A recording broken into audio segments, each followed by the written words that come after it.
talk.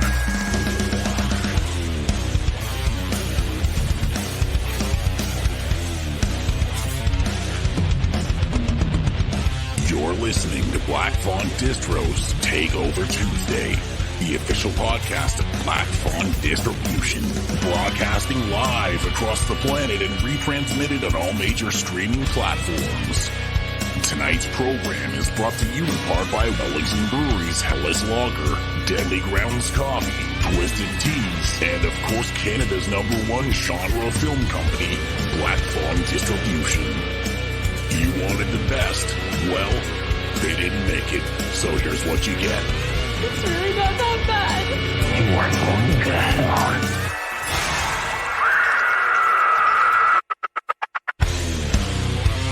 Here's your host, Henner from Black Fawn Distro.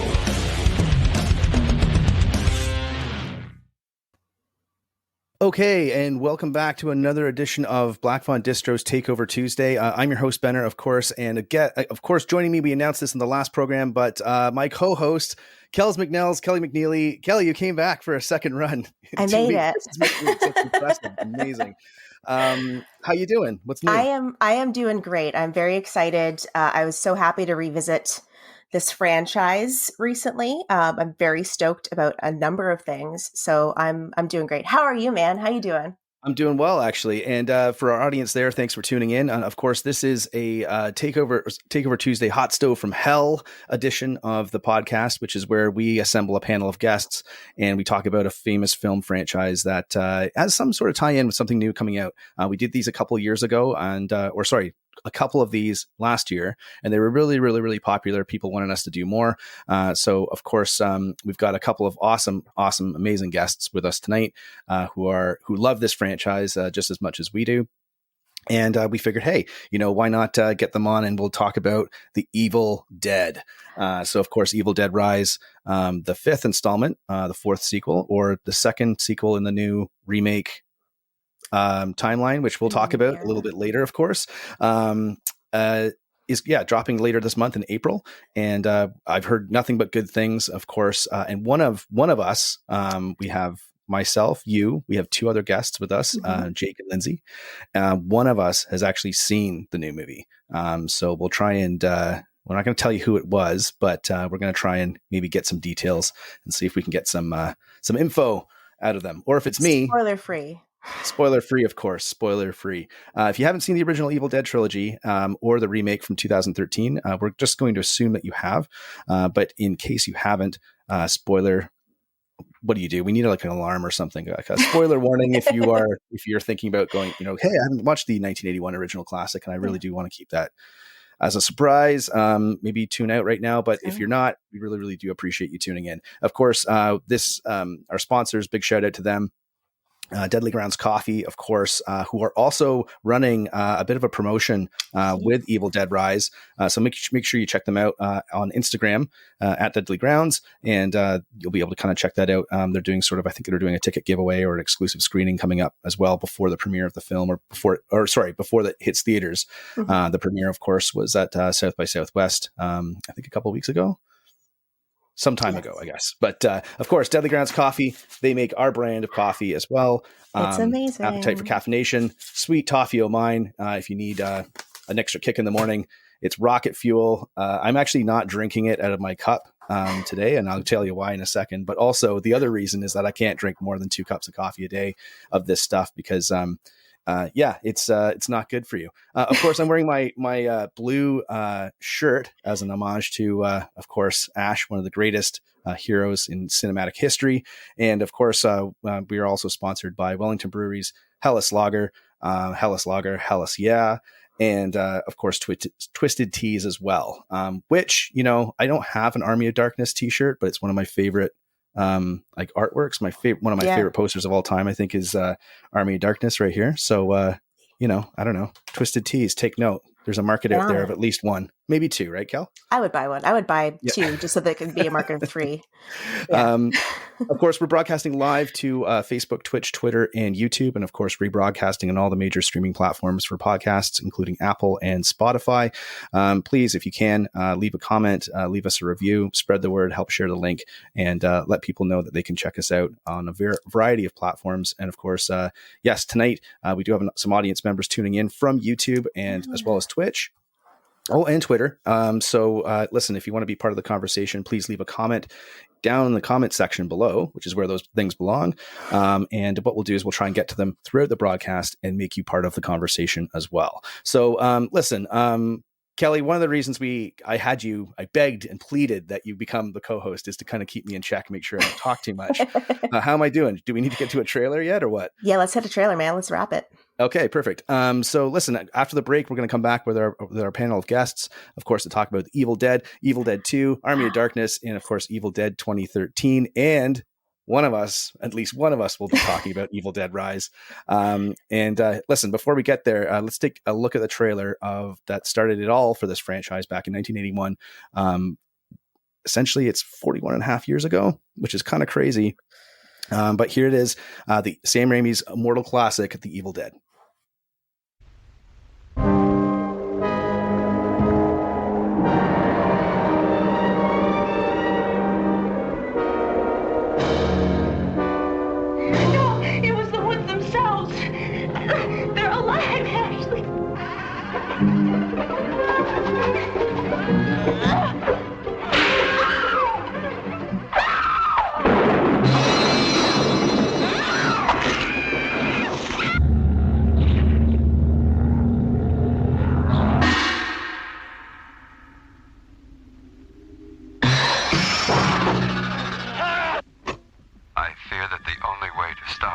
Possessed by the spirits of the book is through the act of bodily dismemberment.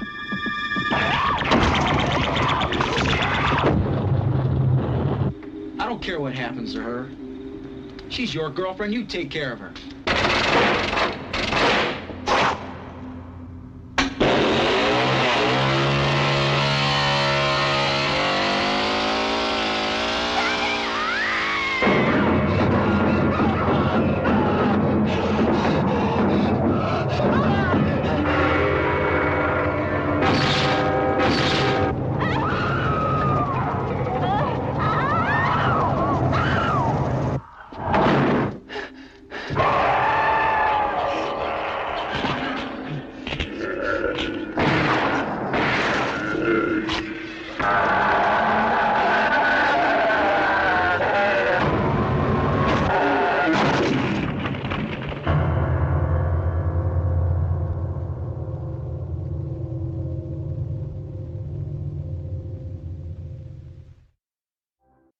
You know, one of the things that I love about trailers from the 80s is that they basically show you the entire movie. So if you haven't seen Evil Dead, I feel like now you kind of have. You have now. Yeah, absolutely. Listen, I love that trailer too. When he says, he's like, what does he say? I don't need to deal with this. She's your girlfriend. She's your girlfriend, yeah. The scene where he's got the chainsaw. Pretty funny. Oh, the 80s. Anyway, listen, let's introduce our guests. Kels, you want to go first? Who you got? Yeah, absolutely. So I have the very lovely Lindsay Traves, who is a Critics' Choice and Rotten Tomato approved film critic and genre journalist. She's written for such spooktacular sites as Bloody Disgusting, Slash Film, Pajibub, Anatomy of a Scream, Fangoria, Daily Dead, and more. She's also made appearances on the Pod and the Pendulum, Horror Queers podcast, Certified Forgotten, and Kingcast. She is a very busy and very impressive and all-around wonderful, delightful, spectacular human being. She's also a to the grave fan of The Evil Dead, so I'm very excited to introduce Lindsay Traves. Lindsay, thank you so much for joining us today. Lindsay, how's it going? Hi, so well. I love being introed because it's kind of like, oh yeah, I did do that. That's so cool. Good for me. Like you never really, I don't know. I'm not someone who like hypes myself. So when you hear that, it's like, oh, that's nice. It's like I did those things. I was going to make a joke about like cutting you from the podcast, but after that intro, I was just like, that joke's not even going to land. So Yeah. Anyway, welcome to the program. We're so pumped to have you. Thanks for doing this. Looking really forward to talking all things Evil Dead. Of course, I wanted to introduce my guest. So, of course, he is a man, a myth, a legend. He is one of the godfathers of Shockstock, which is the one of the best counterculture events that you can go to in Ontario, probably even Canada, and maybe even the world. I'm talking about Shockstock. This guy is he's a good friend. He's been a big supporter of us at Black Fawn Distro for a number of years, and I think I've gone to most of the Shockstocks, but in addition to that, though, he's done a lot of work with London Film down in London, Ontario, and he's really crafted a whole community down there of filmmakers and actors and actresses and people working together, which is kind of what this guy is all about. I'm, of course, talking about Jake Grimb. Jake, welcome to the program. This is your first time on Takeover Tuesday. I know. Thanks for joining. I'm glad to be here. Thanks for having me. If you're doing the extended intro and you wanted to add an Evil Dead tidbit, you could say that during COVID, we were the guys who organized the Ontario Evil Dead drive-in tour. I was going to save that for later to talk about that later, but yes, absolutely. I mean, I need to have an Evil Dead connection. Well, listen, you're one of the godfathers of Shockstock. I mean, of course, you're I'm not on here to promote Shockstock. Yeah. I don't know. Everybody has a cool banner. I'm like feeling very jealous. Yeah, I'm not sure. We didn't come up with one. Can you add the Evil Dead and also Evil Dead drive-in feature? Yeah. But if I had tickets on sale, I totally would, but it's not gonna happen. Let's throw everyone up on the screen here, just so we're not it's not so weird with the big heads and stuff. Of course, if you're watching this on YouTube, thanks so much for tuning in. But of course, you don't see our heads or our beautiful faces on our podcast. But if you are listening and you do want to see what we look like, you can always check us out on YouTube. So let's get to Evil Dead, guys. I mean, we're all fans. We've been fans for years. Jake, let's just start with that because, one, I also want you to add it to your banner underneath your name, just so you have something else to promote there. But I mean, during the pandemic, right, which we're all sick of talking about, and, et cetera, but you guys did run an event at the Hamilton Drive-In where you played Evil Dead to an awesome crowd. Bunch of people showed up for it. How did that come to be? And have you always loved the original classic, do you think? Or how did you come up with that idea? I mean, it's yes. I mean, the original for me is the top one. I mean, I love the whole franchise. I love Evil Dead. But the original holds a dear place in my heart. And yeah, during pandemic, we went back to our roots. Before Shockstock, I was part of, a team called Vagrancy Films. And what we did was old rep theater bookings of classic 35 millimeter stuff. And, we would source rare film prints and play them in, Toronto and London and area all over Ontario and even down into the States. And so we made a lot of good connections with some of these theatrical distributors, Grindhouse Releasing being one of them. And when everything stopped, it was an opportunity to connect with them and say, hey guys, let's get back to doing some exhibition stuff. Obviously, the landscape had changed, everything had gone digital, but that actually made things a little bit easier in the way of distribution. And so we put together a double bill. I think we played 4 or 5 cities. And toured it, and it was a huge success because there was nothing else going on. People were safe in their vehicles, and I think at the time, that was the first time I had seen you in well over a year. Everybody had been locked in, and we got to come back out and kind of feel like we were starting to get back to real life, and the Evil Dead was a huge part of that for me, and I think for a lot of people that were able to attend. Yeah, absolutely, for sure. And it was awesome just seeing it at a drive-in too with the old people were rolling up in their old cars. I think one of the guys showed up with the same model as the one from Evil Dead 1, The which was Delta? amazing. Yeah, Yeah, yeah, it was pretty awesome. So listen, before we get to, I want to run down everyone's ranking, but I've got a couple quick things to go over right now. One is that we do have a special drink on tonight's program, which you can make at home if you'd like. Of course, please drink responsibly. But this is the Dead by Dawn, put together by our mixologist, which is over here to my left. Kells McNell's, of course, my co-host as well. Kells, what can you tell us about this amazing drink? Well, as how do you anyone make that is, how do you make it? Well, if anyone that has watched me stumble around the internet has made probably some connection to the fact that I really enjoy making signature cocktails for completely random reasons. Just, it's fun sometimes. So for this one, the Dead by Dawn contains a dangerous dollop of tequila because I always forget to measure and it ends up coming back to haunt me. Some ginger ale to help soothe the demons, a splash of orange juice to race the sun, and a splatter of grenadine for some bloody balance. So I'm going to see if I can... There we go. Glare. Yeah. There we go. It ends up kind of having this little sunset effect, which I feel is appropriate given Evil Dead. Awesome. Yeah. So listen, make that at home if you can, and check it out.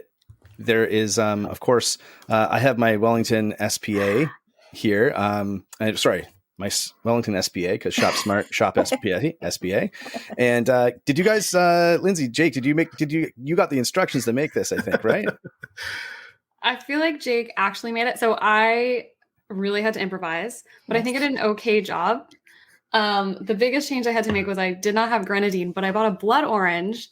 And so I used blood orange juice, which I think is should be a pretty acceptable Okay, that's substitute, pretty I think. good. Absolutely. The grenadine was in my liquor cabinet, so I went, yeah, sure. Yeah, I was like, I can get that. I didn't get it, but I was like, ooh, I could secure a blood orange in a day.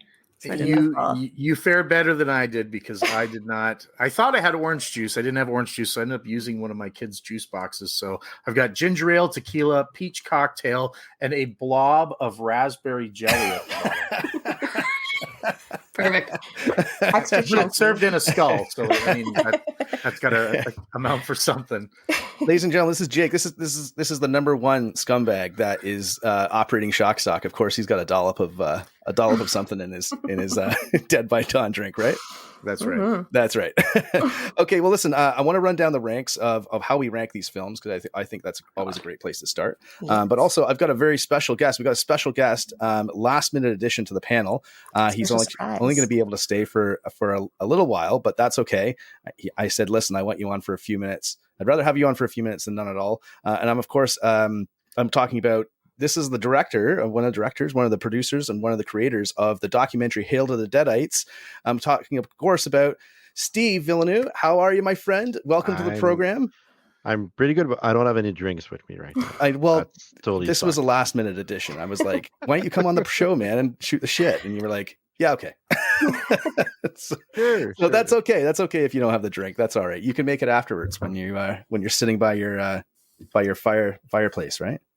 I'll make enough for the 5 of us. There we go. Oh, that's good. Perfect. Will you bring some at Shock Stock? Absolutely. I'll bring a whole bar.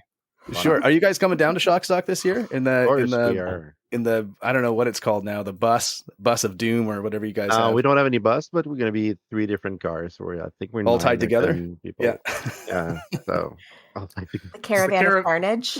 Yep. There we go. I was going to say caravan of chaos, but the carnage is better. Well, Steve, drive safe though, guys. Mm-hmm. Always.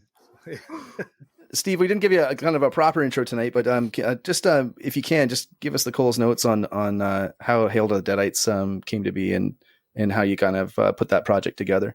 Oh my God, it started in 2011, I think. I was doing another documentary, which was the sequel of my first documentary, Under the Scares.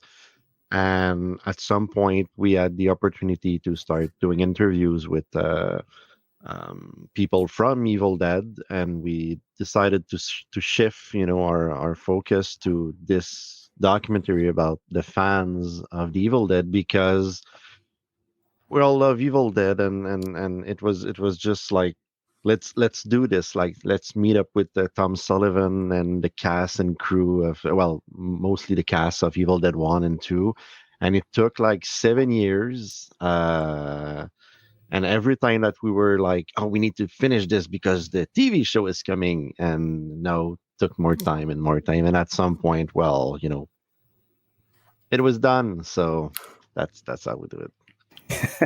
Amazing. Well, thanks I know you can't stay for the whole program, but we really do appreciate you jumping on for the few minutes that you can. And of course, I wanted you on for this particular part of the program just because we're doing our rankings. So, Jake, you had Evil Dead #1 as your #1 pick, right? Lindsay, over to you. Do you have a favorite in the series? And we're really counting like the original trilogy, and you can include the remake if you want. And I know one of us has actually seen Evil Dead Rise, but we won't tell people that till later, so we won't include that in the rankings. But your thoughts? Oh my god, I'm sweating because I like notoriously dislike rankings because I'm like, what's the metric? The best, your favorite, the one you watch the most. So all those things have to come into play. Yeah, they all have to go into. But they all could be different. Like the best one isn't necessarily the one I like the most. I don't know. I'm very stressed about rankings in general. It is a thing that I struggle with immensely. I can say I watched two. Oh wait, am I giving you my whole? What's the situation? What's your number? Let's say what's your favorite then? Let's go with our favorites, right? Because that's. I watched two the most. Yeah. Okay. I watched two the most, but my favorite scene is in Army of Darkness. Okay. Which scene? Yeah. I love the S-Mart scene. That's like my favorite. And like all of Evil Dead, top to bottom, the S-Mart scene is my favorite scene. Yeah, mine as well. Fantastic. Absolutely. So great. It's so great. It's the best. It's the best thing. So yeah. Kels, what about yourself? Am I ranking or am I favoriting? Well, it's a favorite. It's a ranking of. It's a ranking of favorites. I didn't mean to ruin rankings for everyone. So I just assumed because Kelly is like she's like the queen of all lists. So I just figured golly, gee willikers. In terms of ranking my favorites, this might be controversial, but I'm going to rank in terms of like ones that kind of like mean the most to me. I'm going to start with Army of Darkness because you never forget your first. Evil Dead 2. Oh God, it's so hard because I love the 2013 one so much. And I also really love the original. This is hard. It's impossible. Can I tie for third? Is that an option? No, there's no ties. There's no third. Okay. Then you know what? This is going to be controversial. I'll say Evil Dead 2013 and then Evil Dead 1981. Oh my That's goodness. my controversial opinion. Jake, what do you got rounding out the four? I would say it goes right in order. 1, 2, 3 remake for me. Like I think, and a lot of people will, I don't know, maybe even Steve discussed it in his documentary, but I think it really depends which one your favorite is depending on what order you saw them. Like when you experienced it first affects you, and the way that, you know what I mean, the series kind of, depending on how you look at it, it either evolved or de-evolved from being serious horror to more of,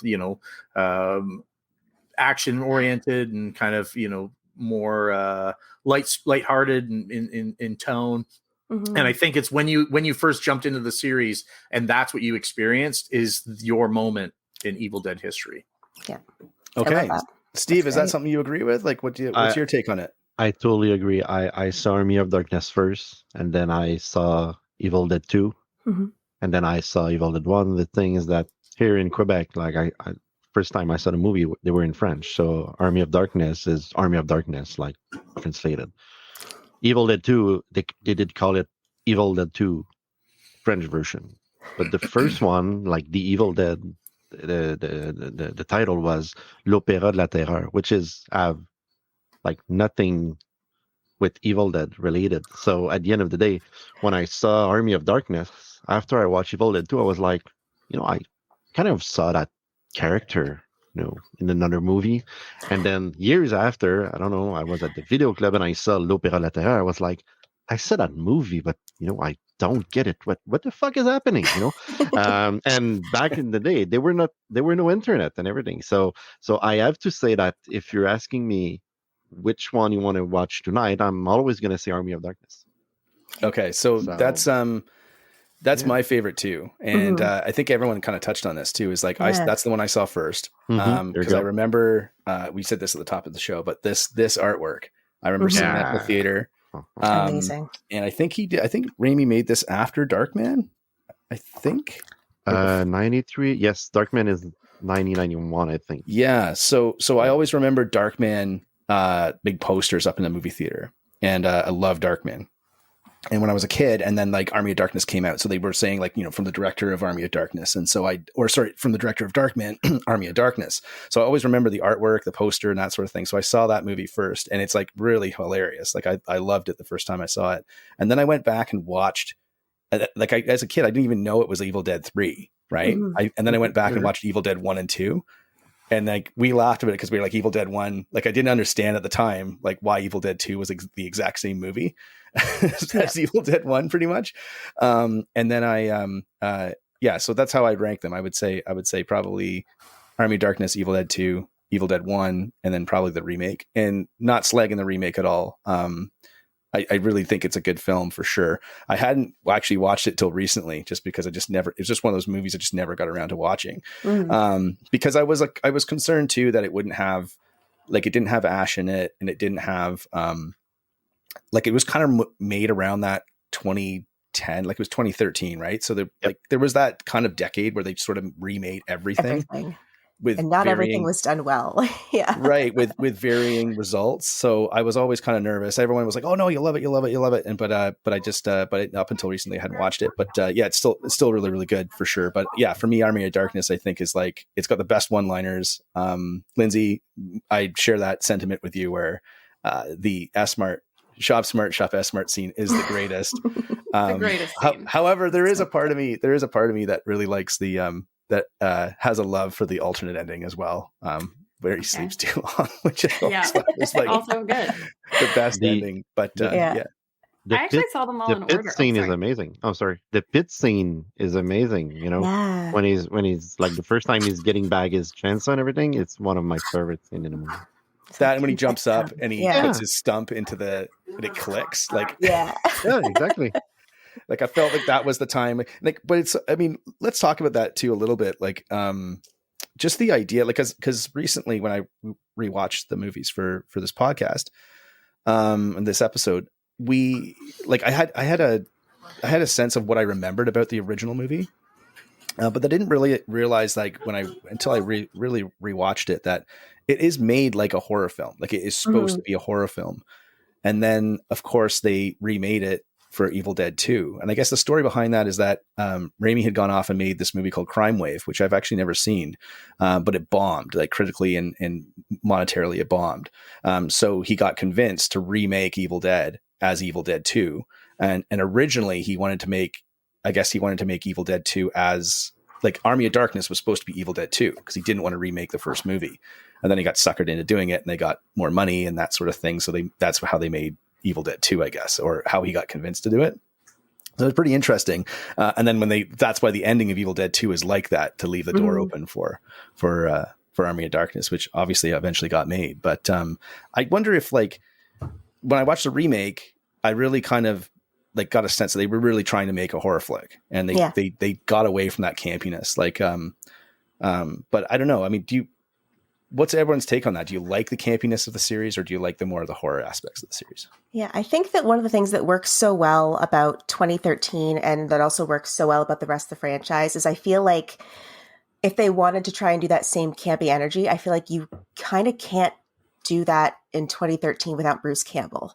You know what I mean? Like, I feel like Bruce Campbell carries so much of that comedic element and so much of that character that if they tried to do it, I know that originally when they first kind of announced that they were doing a remake of it in 2003, they floated the idea of like Marlon Wayans and Ashton Kutcher being the new Ash, which sit on that for a second, but I'm really glad they didn't do that. Inspired casting. Yeah. So I'm really glad that they decided to go really kind of hard and dirty and mean with it. That's one of the reasons why I love it, is because it makes me physically uncomfortable. Like, it scares me, that movie. And I love that because I feel like there's so few horror movies that kind of like, when I watch it, I'm like anxious about it.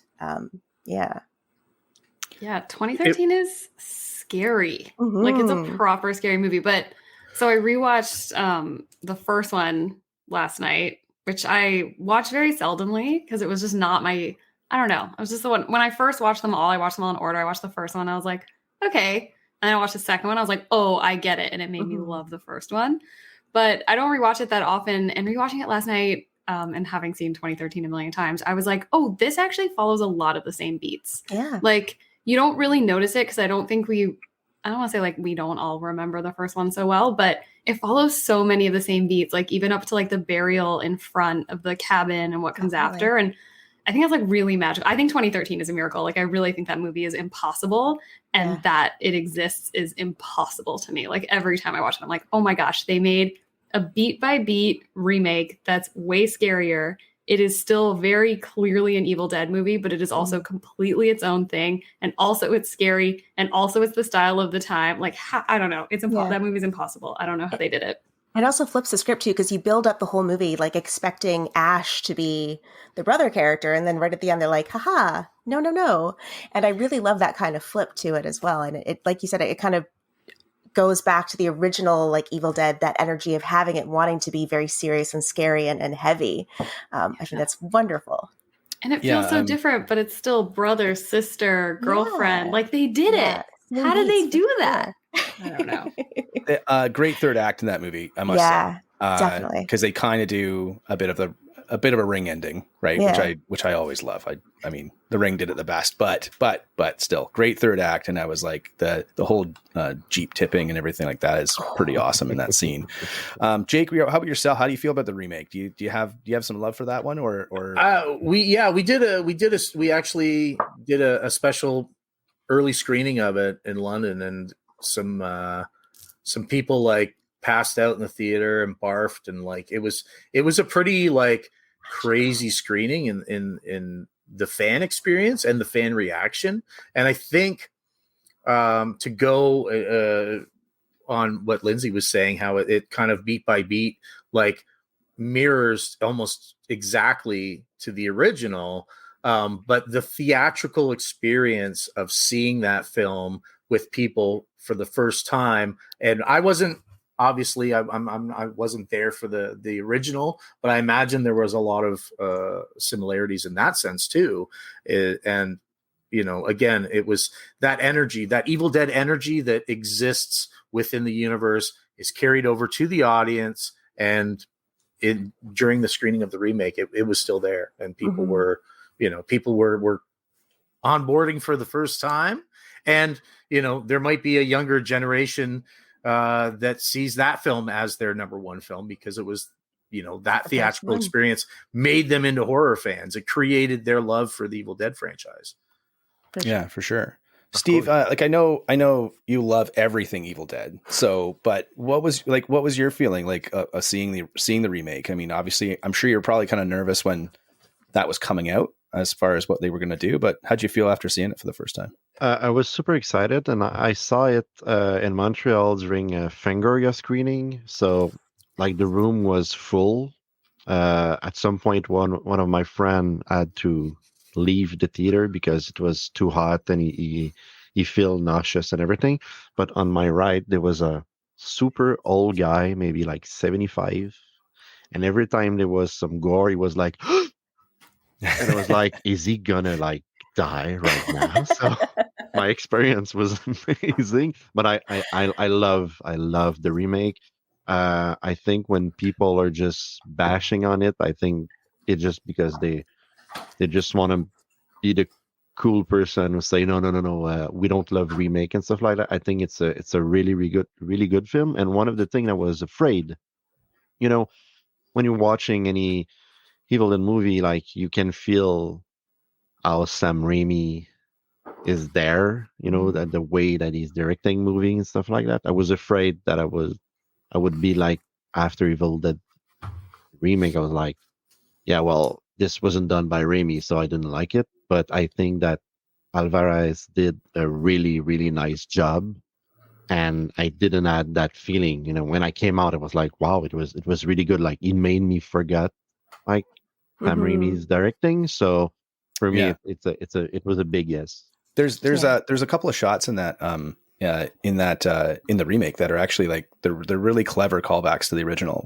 There's an over the head shot like in the original that Raimi does where it's like an over the head shot of Ash, so it comes like from the back over, and they open the remake with that movie as they're driving the Jeep into the across the state, which I thought was a really nice thing. And also her hand.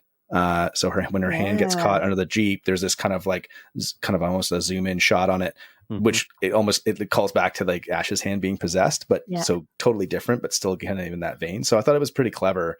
I just think I think it kind of came out at not at the wrong time, but just at that time where everything was coming out. And looking back at those, Kelly, we should do a Hotstove on all those remakes. That's a good idea. Oh my God, I would love to. I think I have that on a spreadsheet somewhere, but I can definitely add it. Yeah. So not to digress too much, but I mean, I remember when I saw the remake of Texas Chainsaw Massacre, and like the one from 2009, I think 9 or something, whatever. Oh no, 9 is Friday the 13th. Continue. Yeah. So, and I was like, I don't know, I liked it, but I'm a huge fan of the original. But it wasn't until recently, like when I rewatched it, I was like, this is actually a pretty good movie, and that's probably because a lot of the other films that came out after that are I guess it's almost impossible to make a Texas Chainsaw Massacre movie now. But so I'm glad that this one has a lot of love with the fans and stuff, and it kind of and especially how they're doing like it's almost like this new series that doesn't seem to be like a sequel series or anything like that. And we'll talk about that a little coming up, I guess. But it's interesting to see where they're going to go. Now, I will say this, talking about like the horror elements and the comedic elements. I thought when I finished watching Evil Dead, the remake, I was like, I feel like Cabin in the Woods is like the sequel to this movie. Yeah. Where it goes in like really comedic, crazy kind of way. But I don't know. I don't know if the series needs it anymore. I think that the original trilogy is sort of like it's kind of a self-contained story with Ash. For sure.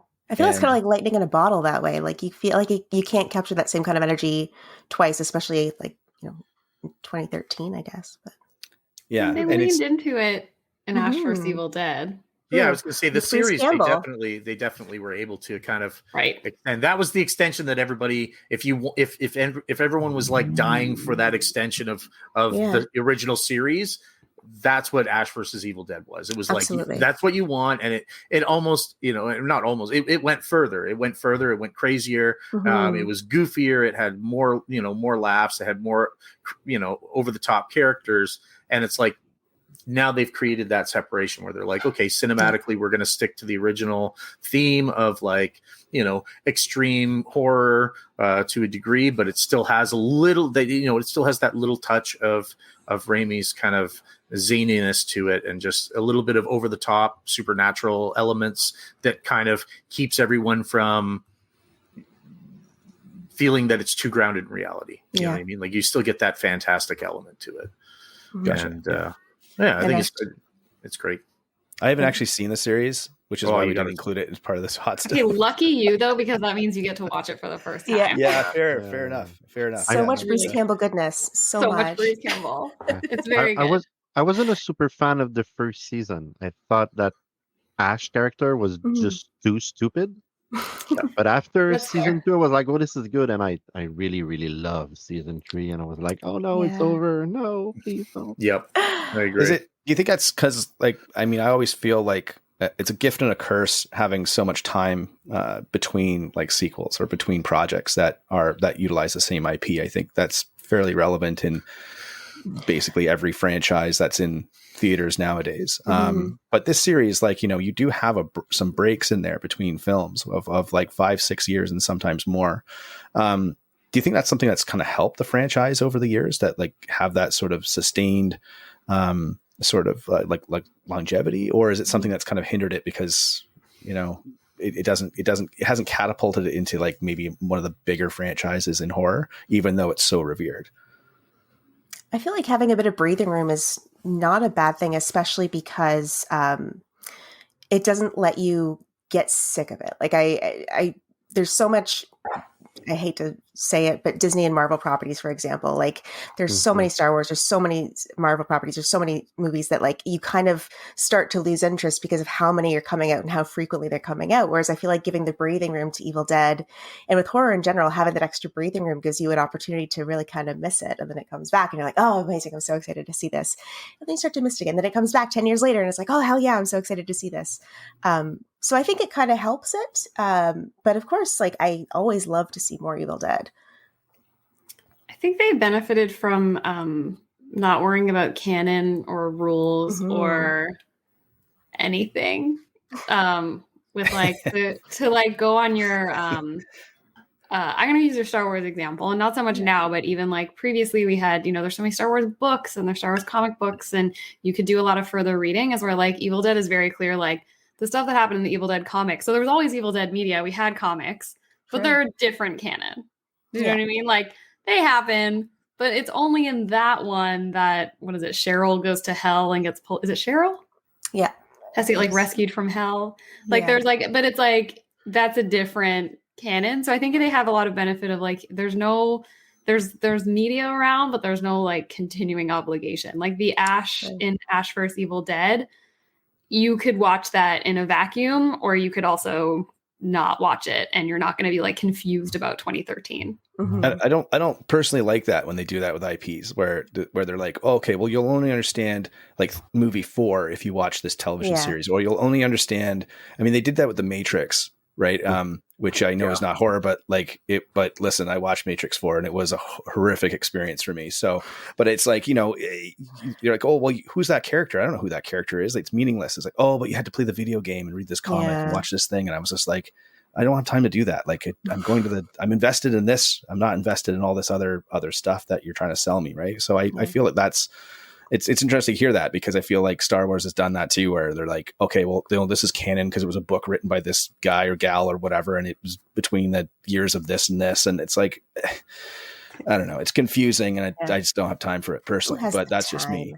Yeah. Like, Jake, you don't have time for a lot of stuff, right? I got 3 kids, dude. I got no time for that. Actually, they're starting to get old enough that they want to watch horror movies and stuff. So that's good. I'm getting into the, I get to experience some of the stuff with them for the first time, which is awesome. But to go back to the spatial lapses between films, the only thing that I would say would be potentially a negative would be kind of what we faced now, where, the season 3, they cut it off, and then people are like, oh, let's get behind it and bring it back for one, finale movie. And Bruce says, I got an expiry date. I'm not we're not going another 10 years and I'm going to start smashing plates over my head. Like I'm done. I'm old, like, so please, he's unretired more times than Brett Favre. Okay. He'll be back. It's true. But I mean, there is a point in time where he is going to be, you know what I mean? Like he's going to be old gray man Ash, and which he kind of is now. But you know what I mean? It's just to a point, you want to get the best from him, and he wants to give the best. And he kind of knew that, I think, when they were like, okay, the series is done, let's take it in a different direction. So again, it's great that they're kind of crafted this world and they're able to expand on it without the Ash character. And it's just a matter of, getting the audience to accept that, which I think that remake helped to a degree. It kind of bridged the gap and kind of put the feelers out there to say, hey, let's expand the universe. And now that they've done that, they've reinvigorated the series, and I guess we'll all see when Evil Dead Rise hits theaters, and we kind of all get affirmation that Evil Dead truly has risen and is back in a big way. So awesome. Is the animated series still a thing? Is that happening?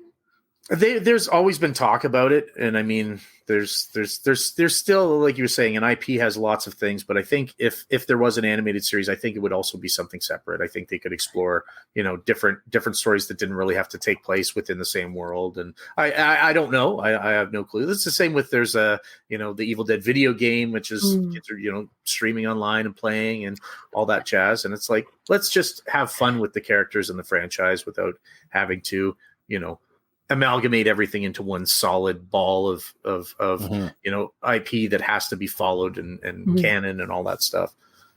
Cool. Well, listen, if you're just joining us right now, we're broadcasting live to Facebook, Twitch, Twitter, and YouTube. Of course, this is Takeover Tuesday, Hotstove from Hell edition, featuring the Evil Dead franchise. I'm your host, Benner, and of course, joining me is my co-host, Kelly McNeely, and of course, Jake Grimb and Lindsay Traves from all Everything. kinds of stuff that you write From the for, internet. right? From the the internet. internet, from the land of writing. And of course, Steve Villeneuve, from director and writer and producer and inventor of Hail to the Deadites, which is a great documentary. If you get a chance to check it out, make sure you go and find it. It's a pretty awesome and very, very touching, surprisingly so, documentary on fans of the Evil Dead. Got a great audience tuning in tonight. Thanks, guys. Really, really do appreciate it. And like always, we throw up some comments from our guests and from our audience, and get our guests' reactions to these. Of course, we've got longtime listeners of the show and two-time guests themselves, Spinsters of Horror. Jane Levy was outstanding. Of course, that's reference to the Evil Dead remake from 2013, and that Reign of Blood and I don't know how you Chef's kiss emoji. And of course, I know that was written. I'm pretty sure that was Kelly writing that because when it was Raining Blood, and Kelly, pipe in if you're still listening and still on board here. But all I thought it was Raining Blood by Slayer, which is what I thought they should have played at the end of that movie. But that's just me. Anyway, Steve, I'm going to need your help probably with this, but Stefan LaBelle tuning in. Hey guys, for me, this is his ranking. It has to be Evil Dead 2, Army of Darkness, Evil Dead, the original, and then 2013 Evil Dead. Also, Army of Darkness was known as, Steve, help me out here. L'Armée des Ténèbres. Yes, here in Quebec. There we go. I know my limitations as a host, man. That's for sure. That's why I actually had you on. I was like, I know I'm going to get some questions tonight. So, but awesome. And yes, Kelly confirming it is her on the on the other end, Slayer. But yeah, so let's. I mean, one of the things I kind of wanted to get into was just like lasting effect of this franchise and how much of an impact it's had.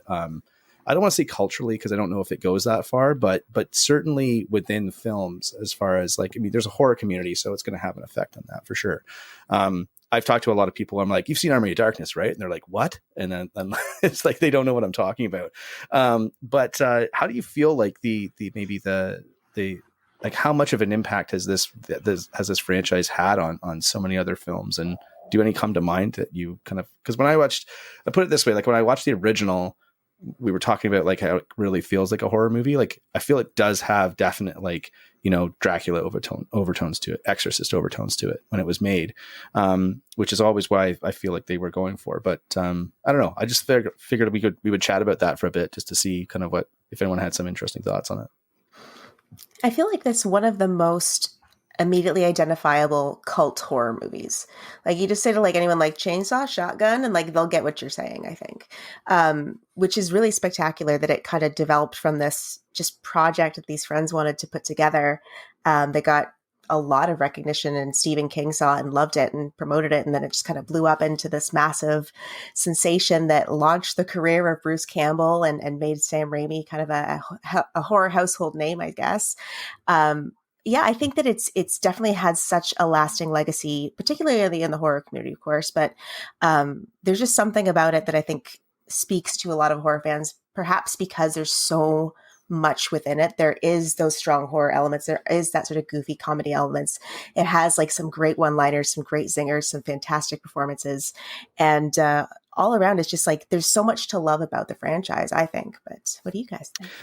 Yeah, and when the movie came out, a lot of people said it was the greatest homemade horror movie ever made. That was some obviously, and then Stephen King said he really loved the original. That's one of the reasons the sequel got made as well, is because Stephen King backed it, and he brought in, I can't remember the producer's name, but it was the same producer that was working with him on Maximum Overdrive. Dino De Laurentiis. Dino De Laurentiis, yes. Yeah. So that's how they got the extra cash, and that's how they convinced Raimi, I think, to make it, because he could put all the extra shit in at the end and stuff that he couldn't do in the first movie. But also, interesting fact is that Sam Raimi had just turned 20 right before he went to camera on the original film, which made me feel like the oldest person on the planet. But speaking of directors who have just turned 20, Steve, throwing it to you, what do you think? I mean, this is a movie that's influenced you as a whole person. Like you grew up and made a movie about the fans of that movie. How do you see its significance, like in a nutshell, I guess, as far as like its reach goes throughout cinema history? I think that Evil Dead can influence a lot of young filmmakers because when you're looking at Evil Dead, let's say that you're taking like different movies like Nightmare on Elm Street, Halloween, or Friday the 13th, or Evil Dead. Evil Dead really looks like the kind of movie that you're a bunch of friends, and you're taking camera and you're going into a cabin in the woods and you're shooting something, maybe without any script. It looks like that. So it's kind of the dream of every young filmmaker to just do that kind of film and be successful. So I think that's one of the main reason people are really like Evil Dead, because like it's kind of giving them a reason to do films. I don't know if I'm explaining myself good. It's the chase your dream kind of movie. Yeah. There right? you go. Yeah. I always felt like that I'm sure something came before it, but it always felt to me like that was the origin of Cabin in the Woods. Like not yeah. movie Cabin in the Woods, although obviously that was an influence too. But but just like going out to shooting a movie, where do we shoot it? Well, we've got some woods. My uncle has a cabin, and I wonder if like I think that's maybe the first incarnation of that on screen, but I'm sure I'm wrong. So if someone's listening and wants to correct me, feel free. But certainly there's a lot of movies that have come after that with like it kind of holds. I feel it falls into the same bucket as Halloween, the original Halloween, which influenced. I hear a drink pouring. Who's that? Yep. Oh, it's good. Anyway, listen. I'm doing a bad job of judging this amount of tequila, so I'm going to put it down before I hurt myself. Steve, you did give me a hard out time that you needed to leave, but I just wanted to say thanks so much for joining the panel momentarily. We'll have you back on for another Hot Stove, or we'll have you back on to another one of our one-on-one interviews where me and Kelly will chat with you. But my friend, thanks so much for tuning in and joining. And it's been a pleasure. I haven't talked to you in a while, so thank you. Yeah, we're gonna see each other in a month, 2 months, a month at Shockstock, I guess. Buddy, it's like 3 weeks. 3 weeks? I don't know. That's a month. Come on.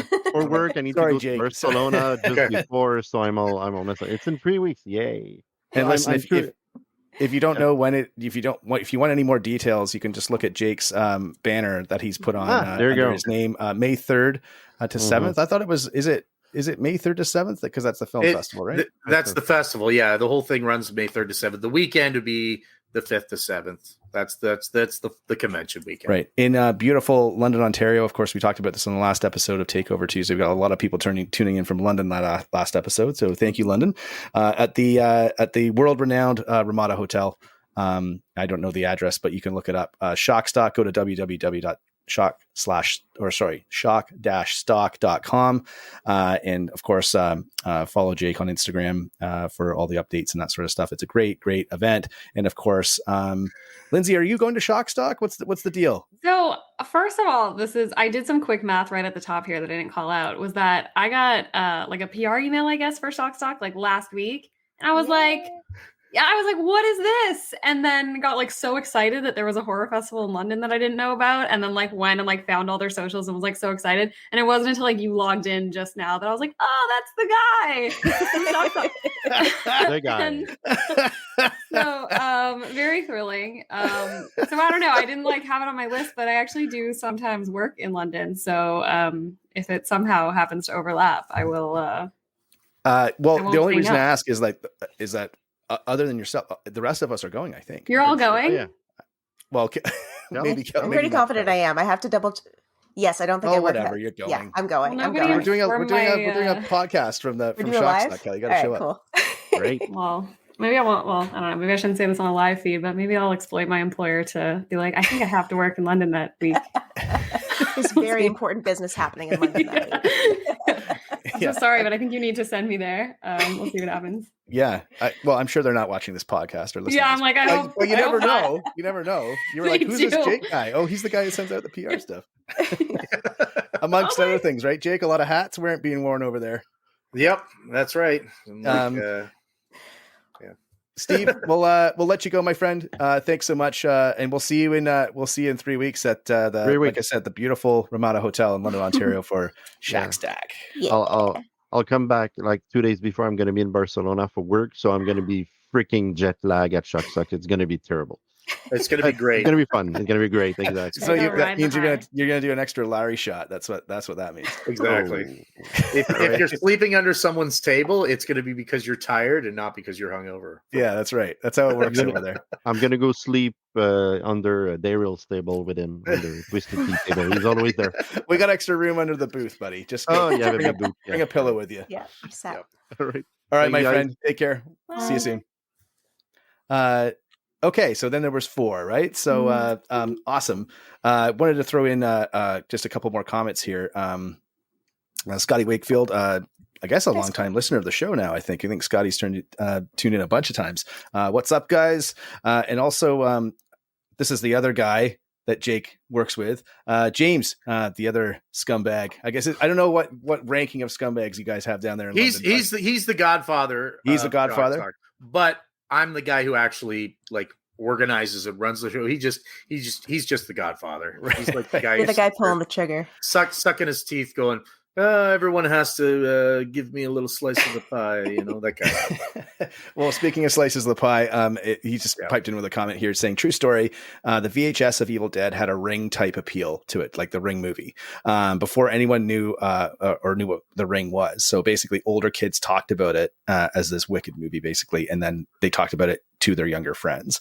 And so it kind of had, I guess, a word of mouth, like grassroots kind of traveling roadshow type of vibe to it, where people are like, I got to see this movie. So that's interesting. I've actually never heard that before, but specifically about Evil Dead, but that makes actually a lot of sense. And speaking of which, I do have, let's see here. So Evil Dead on 4K, released by Lionsgate. Ooh. And then Evil Dead 2 on 4K, which I recently watched. I don't have the others on 4K yet, but Evil Dead 1 is like it's only going to look so good because it was shot on 16 millimeter, right? But it is shot and it's presented in its original format, which is like kind of like just a regular VHS television screen, like that, the square format. I can't remember the actual aspect ratio of the 16 millimeter. 4:3. Yeah, 4:3. Thank you. And anyway, it's very, very interesting to watch because I always remembered watching it on a VHS or a TV. And I've never seen it in widescreen anywhere. So which is one of the reasons I picked it up, but it looks fantastic. Evil Dead 2, obviously shot on better film stock. It looks amazing. And it's like the reds pop, all the special effects for the most part hold up, especially for when it was made. So really, really interesting. If you like 4Ks, if you're a film fanatic like I am, or a collector, definitely. I mean, I can't rave enough about 4Ks. It's one of the best upgrades you can make into your home theater. And all these older films really, really do pop and come to life.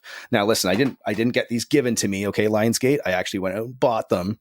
So it's no product placement from Lionsgate. I'm just saying, if you like the trilogy and you like the original films and want to see them like you've never seen them before, pick up the 4K. You won't be disappointed. So, and you're not even getting paid to say that. So there you go. I'm not even getting paid to say that. I know. It's absolutely. Send us some copies here. I like another.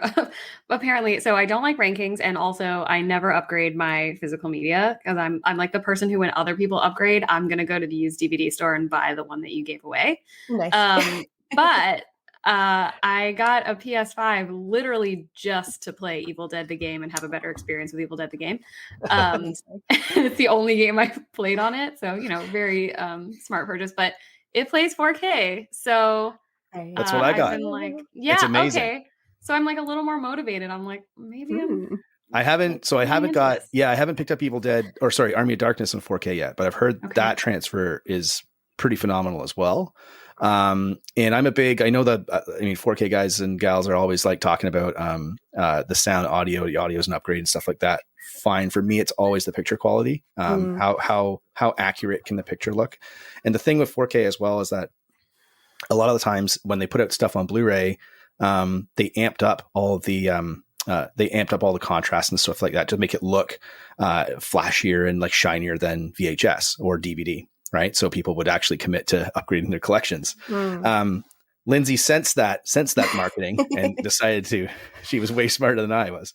So, but what they've done with 4K is they've actually they've dialed all that stuff back, and it's a more accurate representation of what the film would have looked like for the first time in theaters. So The Shining is a really great example of that on 4K. And these movies look like that as well. I can say like I have like the Evil Dead remake just on Blu-ray.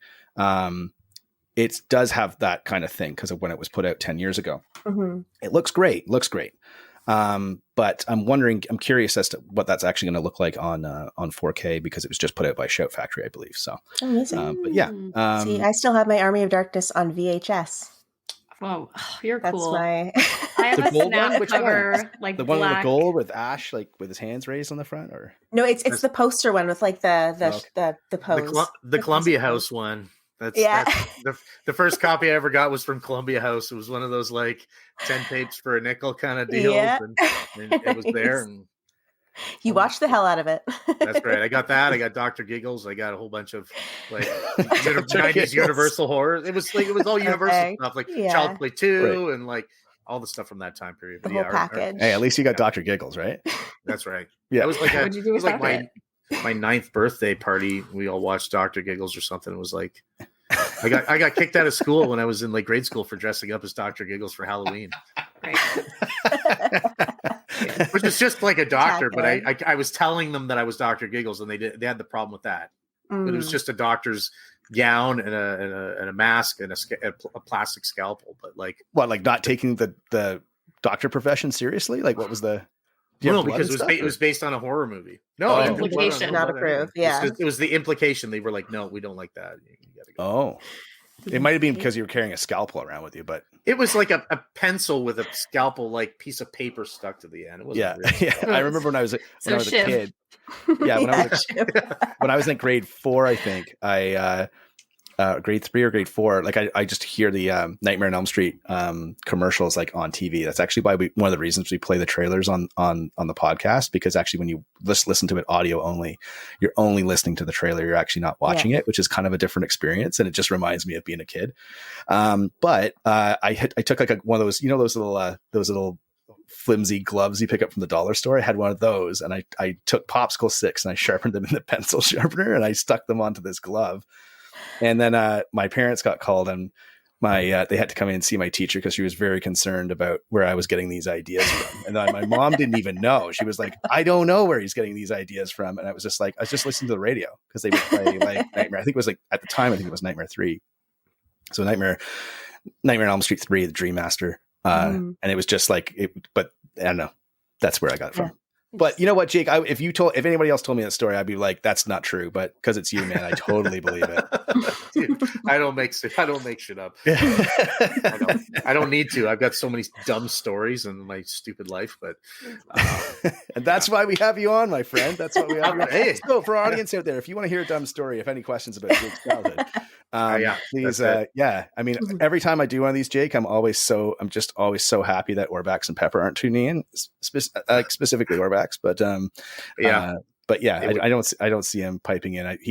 There's no way he's watching. There's no way he's this quiet. So it would be nonstop. Yeah.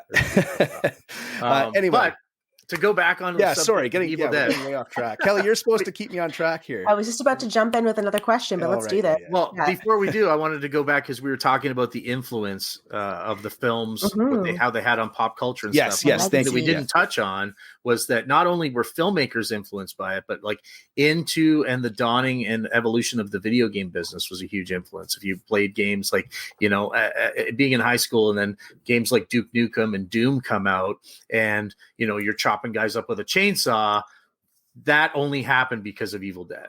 Duke Nukem with his boomstick, that's a ref, all that stuff. Like those people were fans of the Evil Dead series, and it translated completely differently into a whole nother, a whole different type of media that, young adults and kids and stuff adapted to, and then later discovered, and it kind of bridged them and brought them into the world of Evil Dead by going, oh, that, I was Googling Duke Nukem games because it was one of my favorite, and I didn't realize that, They Live and Evil Dead were so influential on this. So then they go and they look at the source material, and it brings them into the world of Evil Dead.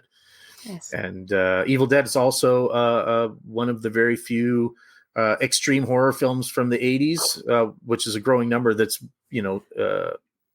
has a musical theater based off of it. Absolutely, yeah. That's Has anyone gone to that? Anyone gone to it? Yes, it's so good. Okay, so I haven't gone yet. It's Canadian too. That was written by some, it's a fantastic show. Did you sit in the splatter zone? So good. No, but I really wanted to. In hindsight, like I went to a cabin in the woods last year for my vacation, and I'm just kicking myself now that I didn't play like the soundtrack the whole way there, because that would have been very, very fitting. But there was go ahead. Sorry, Lindsay, you want to? Yeah. No, I've seen it, and I didn't sit in the splatter zone.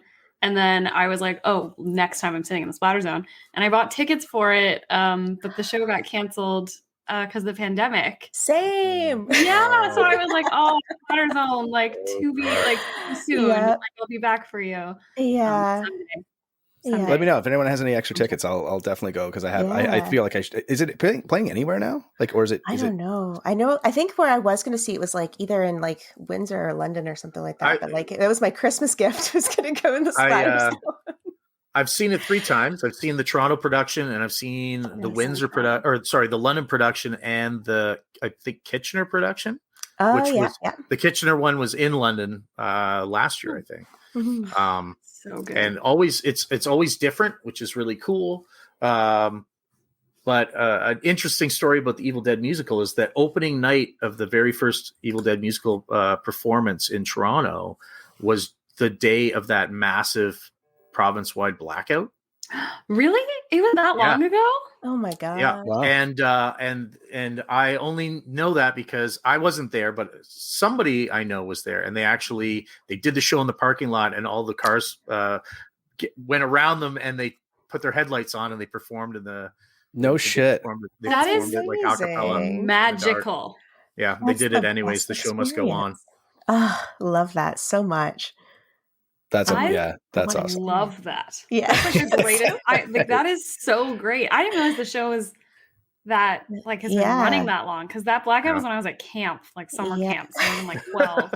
Lindsay, don't say shit like that, okay? You can't say stuff like that you can't say that stuff like that on the podcast. I remember like I went home from work that day. Yeah. No, I'm not younger than you. Were there 2 blackouts? Maybe. I think because I'm like, this feels like I'm not. Like it was also okay. It was also opening day for Freddy versus Jason, so I don't know when that would have been. 2003. Were there 2 blackouts? I feel like there was 2 blackouts. I feel like Canada sucked that much for a while. Okay. Wow. Okay. And I take that back. I don't Sorry. know. Because I was like, wait. Journalistic correction. I'm like, hold on. Guys out there, anyone listening, was there 2 blackouts? Was there 1 blackout or 2 blackouts? And when were they? Someone Google that. Like, when were they?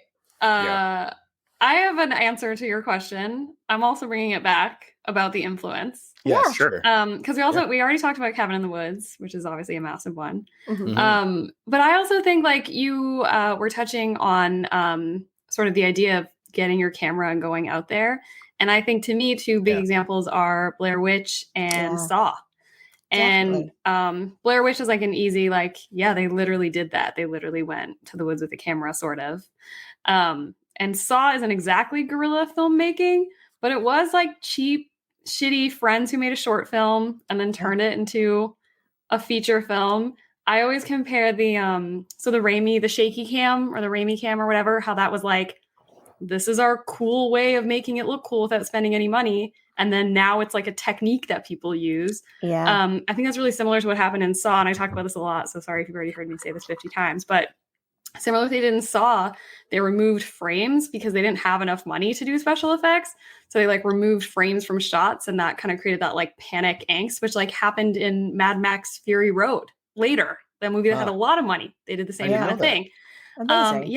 I'm like So I think that they're really comparable, and Saw became this like colossal, gigantic franchise in the way that Evil Dead did. And same with Blair Witch, I guess, not really colossal, but became a thing. And then Blair Witch became, Paranormal Activity, sort of, which became a big franchise. So I think those are also probably. Yeah. It was like the first domino in a long chain of like horror movies, I think, for sure. It does remind me a lot of like Texas Chainsaw 1, the first Evil Dead movie. Like even like James was just saying with his comment, saying it had this allure that was like, you heard older kids talking about something that as a younger kid, you probably shouldn't know about. So it becomes like, oh, I got to check that out. And I remember kind of that sort of, like Saw, I guess, I think I saw Saw fairly early on. But I do know that there's other films that have come out that have kind of got that word of mouth. Like you're not going to believe this movie or see it. But I think it was like things were different back then. Like you couldn't just go online and watch a trailer or read an article or whatever and get the lay of the land. Like, and you know, Rotten Tomatoes is really great for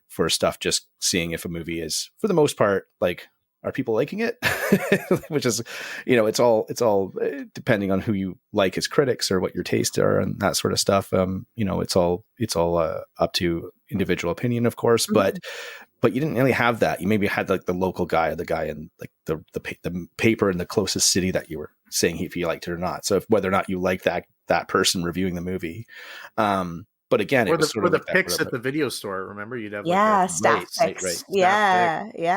And I kind of remember like that happening with early on with Tarantino movies. Like I remember Reservoir Dogs came out, and that was the movie. That was, people were like, oh man, it's like really violent and it's really offsetting and like whatever. It's not necessarily a horror movie, of course, but Ring was a great example too. James brought up, which was just like I think Seven, when I was growing up, was one of those things where my mom was like, I don't care what you go. She was like, if you're going to the movies, just do not go and see that Seven movie. And Okay. oh my God. Oh, okay. I totally misunderstood you as suggesting that The Ring came out when you were 7. And I was like, is this the guy that just said I made him feel old? I was in, when did The Ring come out? 2001? Like I felt like The Ring was like, that was like kind of 9 or 10, I think. Yeah. The resurgence of like mainstream horror, or getting horror into mainstream hands, I thought was like, that was the movie everyone would talk about. Sixth Sense did it a bit too, but whether or not you consider that a straight horror movie or not. It was sort of a boost of the time that they had a lot of American remakes of like Japanese horror films, and B, a lot of remakes of 1980s horror films as well. Yeah. It's kind of like right at the start of that. My biggest thing, I think, was like when I went to see Doc Strange 2, like in Multiverse of Madness or whatever, which is not a great film, but sorry, Sam Raimi, but the fact that Sam Raimi directed it, like, made me laugh in the theater, like probably half a dozen times. For sure. And it was one of those things where, like, I'm sure there was an old guy chuckling in the back, but like I was the only person laughing in like this multiplex of people that are like Marvel fans, right? Because he utilizes the same techniques that he did in like Evil Dead in like a $200-300 million like a big tentpole superhero movie. Okay, since you brought it up, which I thought was hilarious, right? It made me laugh a lot. So yeah, he also made Spider-Man, and I saw you. I'm not implying that you didn't know that. I don't know why I said it like that. Yeah, really? Like he also made He also made Spider-Man 2, and 3. I said it like that. And wait, what? And the third one. Okay, I'm having a beer. I don't know why I said it like that, but I saw the Evil Dead movies late. Like I saw them for the first time within the past 10 years or so. And it was like a quick love, but I had always loved the Spider-Man movies, which I saw first. And I remember, this is like going to be obvious to anyone who's seen a movie. Like everyone watching this is like, yeah, Lindsay, we know. But the first time I went back and watched Spider-Man 2 after being an Evil Dead fan, that Doc Ock scene is pure Evil Dead. And that was like, it was completely lost on me as like a high school student or however old I was when that movie came out. Like I didn't get that at all. And I was like rewatching it, I don't know, again, in the past 10 years or so. And I was like, good Lord, he literally just put a full-on Deadite chainsaw scene in the middle of a Spider-Man 2. And we're all like, okay. You're like, go for it, man. Marvel was like, well, not Marvel, I guess. Sony was like, here you go. Make the money. The other scene too that's 100%. It's very reminiscent of Evil Dead is in Spider-Man 1 when Willem Dafoe is talking to the mask. I always feel that's like you could take that right out of, and it's because it's Willem Dafoe and he's like amazing, right? But like I always thought that could come out right out of Evil Dead 2. But I mean, it's interesting because I feel like directors sometimes they're kind of like guitarists, right? In rock and roll, where it's like some people will play the guitar or play an instrument that as soon as you hear it being played, you know the person playing it. And not just like guitarists, but let's say musicians, like not singers because it's too distinguishable, right? Because you kind of know how that singer sounds. But like I can kind of always tell when Elton John's playing the piano on any song, even if he's just guesting or whatever, because I'm like, it sounds like Elton John, and lo and behold, it's Elton John. Sam Raimi is kind of exactly like that. Like if you didn't know, like if you walked into Doc Strange 2 and didn't know that Sam Raimi was directing it and watched that movie, you'd be like, I think that Sam Raimi directed this movie because he's got that visual style. Darkman is like I was mentioning earlier, like I love Darkman 1 at least. I think that's an amazing. I think that movie was way ahead of its time. And some of the stuff but he doesn't necessarily like do that all the time either. Like A Simple Plan is one of my favorite movies, a great thriller, but he kind of knows when to tone it down a bit. But yeah, I mean, it doesn't. It's surprising that not too many people really try and copy his style. It's like almost like he's that revered as a director, and he's made this classic movie that people don't necessarily try and copy it, I guess. But I don't know. Maybe Edgar Wright gets close. I think Edgar Wright gets close at times. Like he has like the sudden close-up shots that he does a lot, and which to me always reminds me of Evil Dead as well, when he's like grabbing the chainsaw and those sudden like zoom in. Yes. Yeah. Very Edgar Wright. Every time I see those, I'm like, yeah, I love it. But also like with Evil Dead too, the fact that the entire franchise, save the 2013 remake, was all composed by the same guy, Joseph LaDuca, as well. And to me, like there's such a marriage between the music and the visuals of those movies. Like you can hear part of his score. He even scored it for Ash vs. Evil Dead as well, which is another reason why I think it feels so distinctly, Bruce Campbell aside, feels so distinctly Evil Dead, is it has that same flavor, that same character that is sort of translated through the music that, again, has that wonderful marriage with Sam Raimi's visual style too. They just go hand in hand, and it's such a character. It's such part of the franchise to me. And even at the end of Evil Dead 1, where like the evil comes back, and it's kind of a cliffhanger, which is sort of like redone or extended, I guess, in the sequel. But the music ends with some weird song, like it's some happy kind of song, and I can't remember what it is. But that's the other thing I was wondering: was that the first time, or one of the first times it was ever done, where it was like, here's this kind of like horrific kind of horror movie, lots of suspense and tension, and ends on such a weird. Like X-Files used to do it a lot. Like that's the common callback, I guess. Like doing like I remember when I saw Insidious, and they had the Walking Through the Tulips, or that song. Through the Tulips. Yeah. What's it called? Tiptoe Through the Tulips. Tiptoe Through the Tulips. Thank you.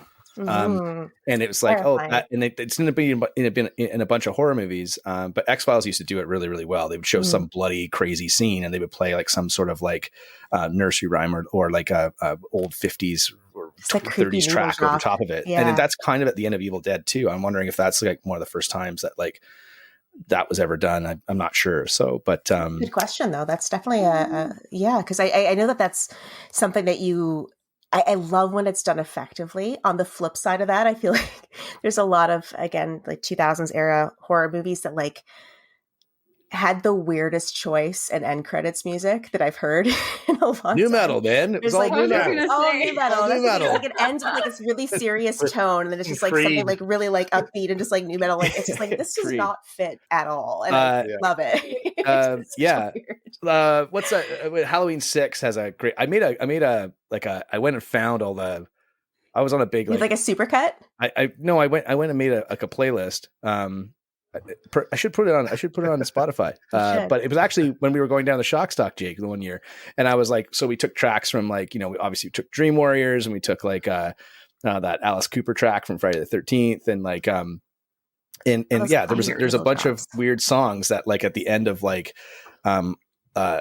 Scream has a couple. They were used sometimes. Mostly they were covers, so it'd be like some weird like 2000s era rock band doing a cover of some other track. But Halloween 6 has like one of my favorite tracks because it's so like it's such an Ersky Bursky like Creed like rip off before Creed even showed up. Like it's like I don't know why I like it. I can't remember the name of the song. I'll have to look it up. I'll look it up when someone else is talking, but it's like it's ridiculous. But I did make this playlist. So hey, listen, if there's any interest, maybe I'll try and put it together as a Takeover Tuesday playlist that you can put together. And you know what? You can recreate my Shockstock from 5 years ago and put it on your car while you go to Shockstock 2023, right? Jake, what incarnation is this? How come that's not in your flag at the bottom?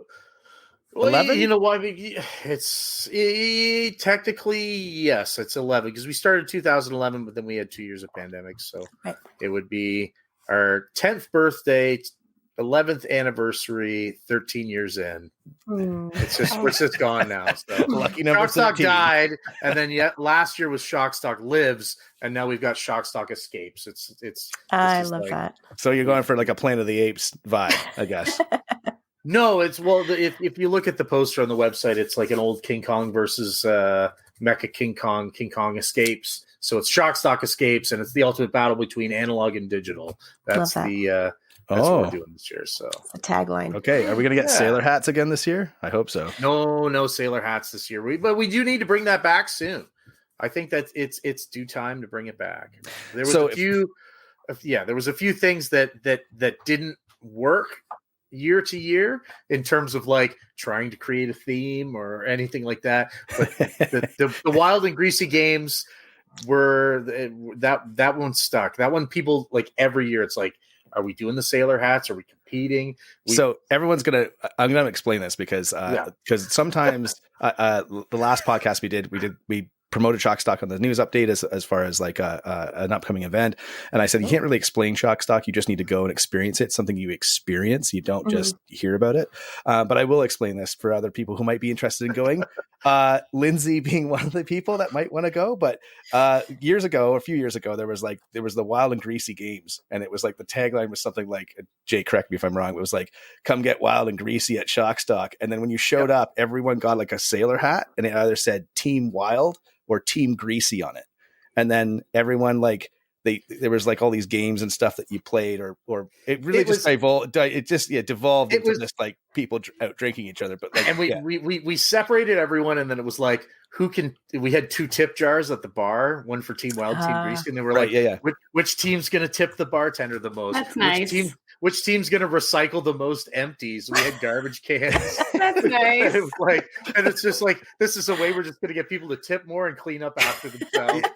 Using your powers for good. Yeah.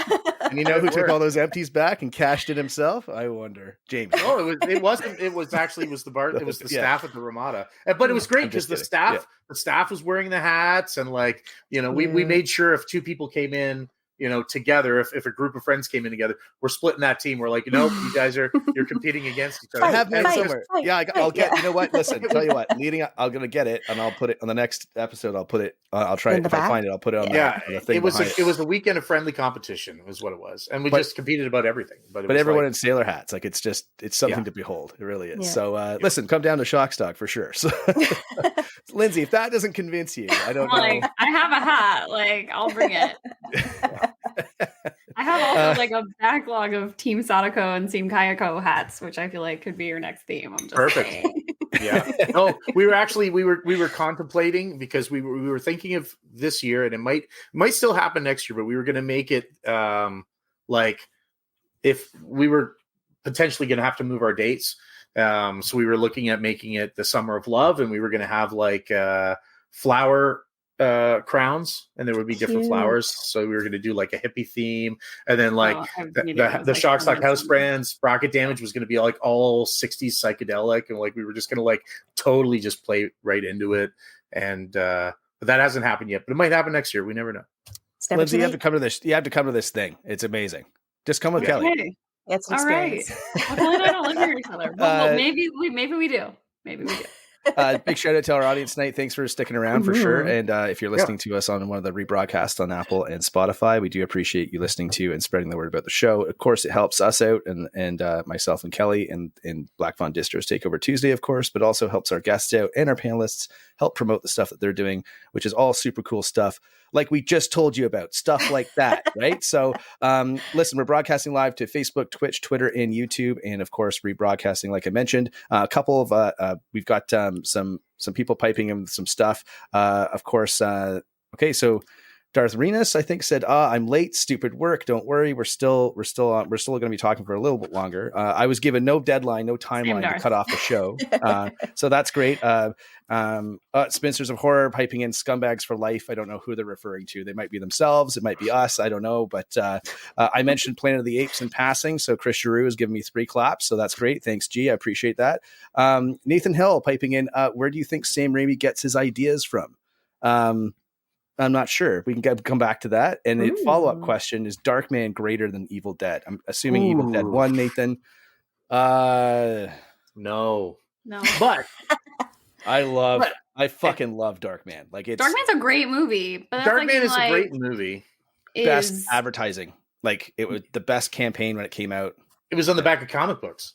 Yeah, that's what they needed to do. But and you know what though, and I think Darkman and Evil Dead and like everything that he did leading up to and him getting the job for Spider-Man, like there was no one else better for the job. And I think Darkman's a great showcase of what his style could do outside of the horror genre. It's so effective within the horror genre, but like Lindsay was saying about Spider-Man and how, you know what I mean? Like, it's so very Sam Raimi, but Sam Raimi's style is also so very, you know, over the top. It's comic book. It is a visual comic book. And in Army of Darkness is a visual comic book in a sense. You know what I mean?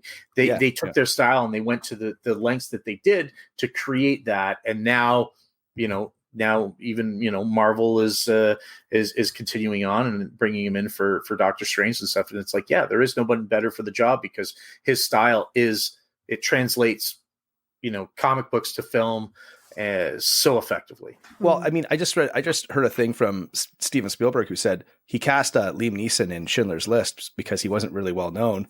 And he wanted someone in that role that you didn't want a big, like, you know, Hollywood, like, superstar that would be very recognizable in the role because it was such a serious movie. And I was like, fucking Darkman? Like everyone forgets Liam Neeson was Darkman. And also at the end of that was, I think, the start of I think Bruce Campbell being in every Sam Raimi movie. Because at the end of the movie, there's like a monologue where he says, you know, I'm in the shadows, or I can't remember what he says, but something cool like that. And then the guy turns around the crowd and it's actually Bruce Campbell because he's changed his face again, and it's Bruce Campbell. And everyone who didn't know who Bruce Campbell was like, who's that guy? And everyone who's an Evil Dead fans were like, yeah, it's Schmidt. Like, so, and I think because of course that was before Army of Darkness came out. Right. So, and that leads me into my next comment from, again, Spinsters of Horror. Okay. So this can be a question for any of us. I'll leave it up to the panel who takes it first, but Sure. Who is sexier, Bruce Campbell or Ash? I'm saying Ash. Oof. That's a good question. I think Bruce. Ash has but it's tough. I think Bruce. I'm gonna say it's a tie. It's the chin. The chin wins. They're both so sexy, and technically, I guess both the same person. So. Bruce is well dressed. Yeah, exactly. But Ash has been well dressed. He's got well dressed with a chainsaw hand. Chainsaw hand is cool. Stick. He's very capable. We've learned time and time again.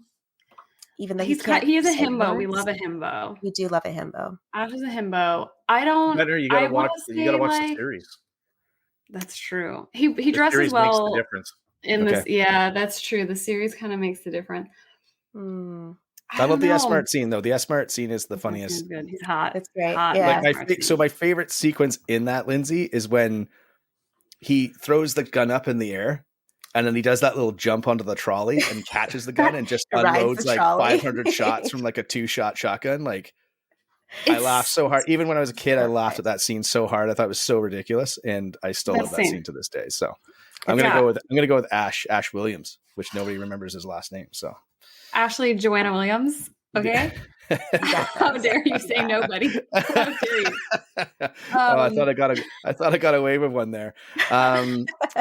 Kevin piping in here, just saying, "Good job, friends." Thanks, Kevin. Appreciate you joining the conversation. We're gonna make you part of the.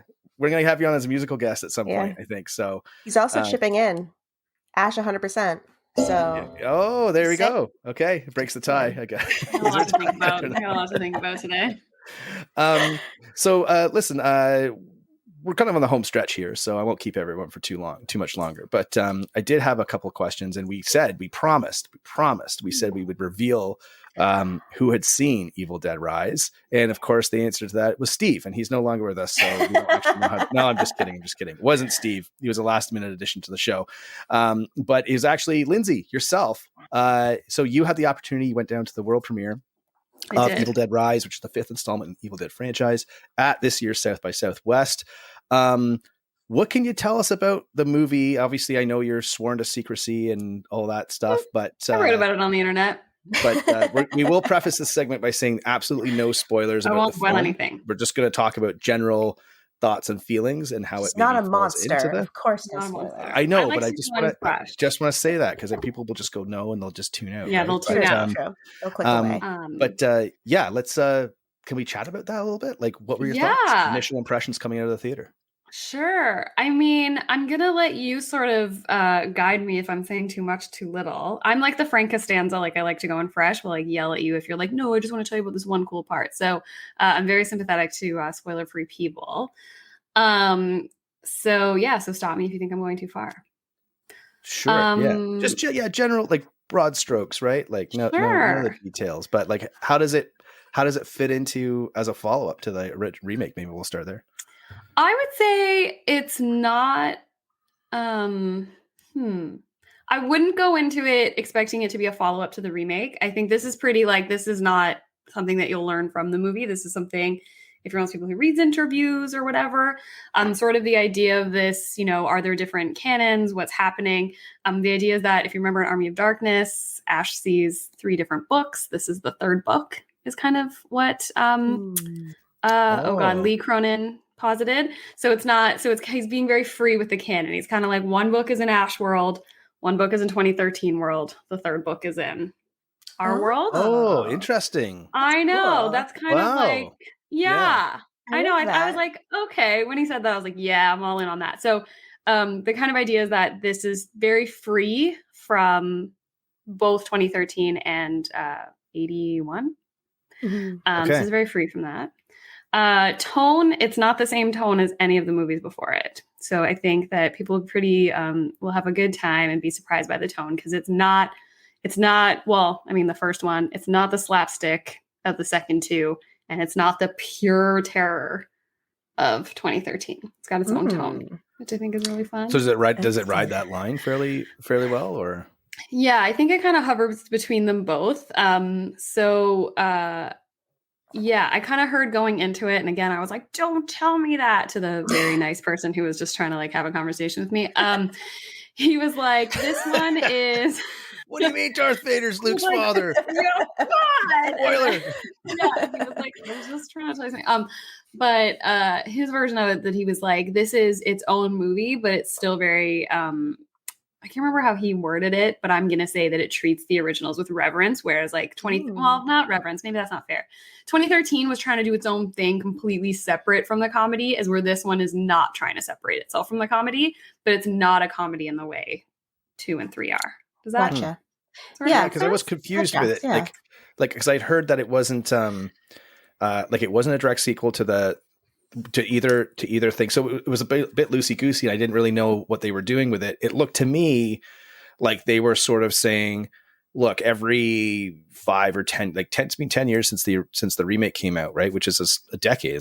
It's a huge amount of time.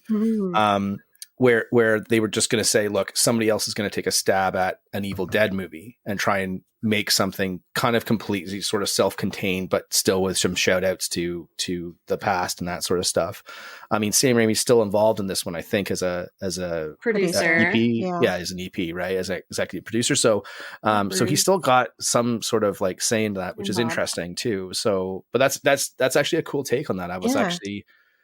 Yeah, it's very helpful. Yeah, I'm actually more pumped for it now. Actually, now that I know that, I'm really curious to see it because, like, I love The Hole in the Ground, and I think that Lee Cronin does a great job with directing kids. So I'm really kind of curious to see how he works with that in this new one.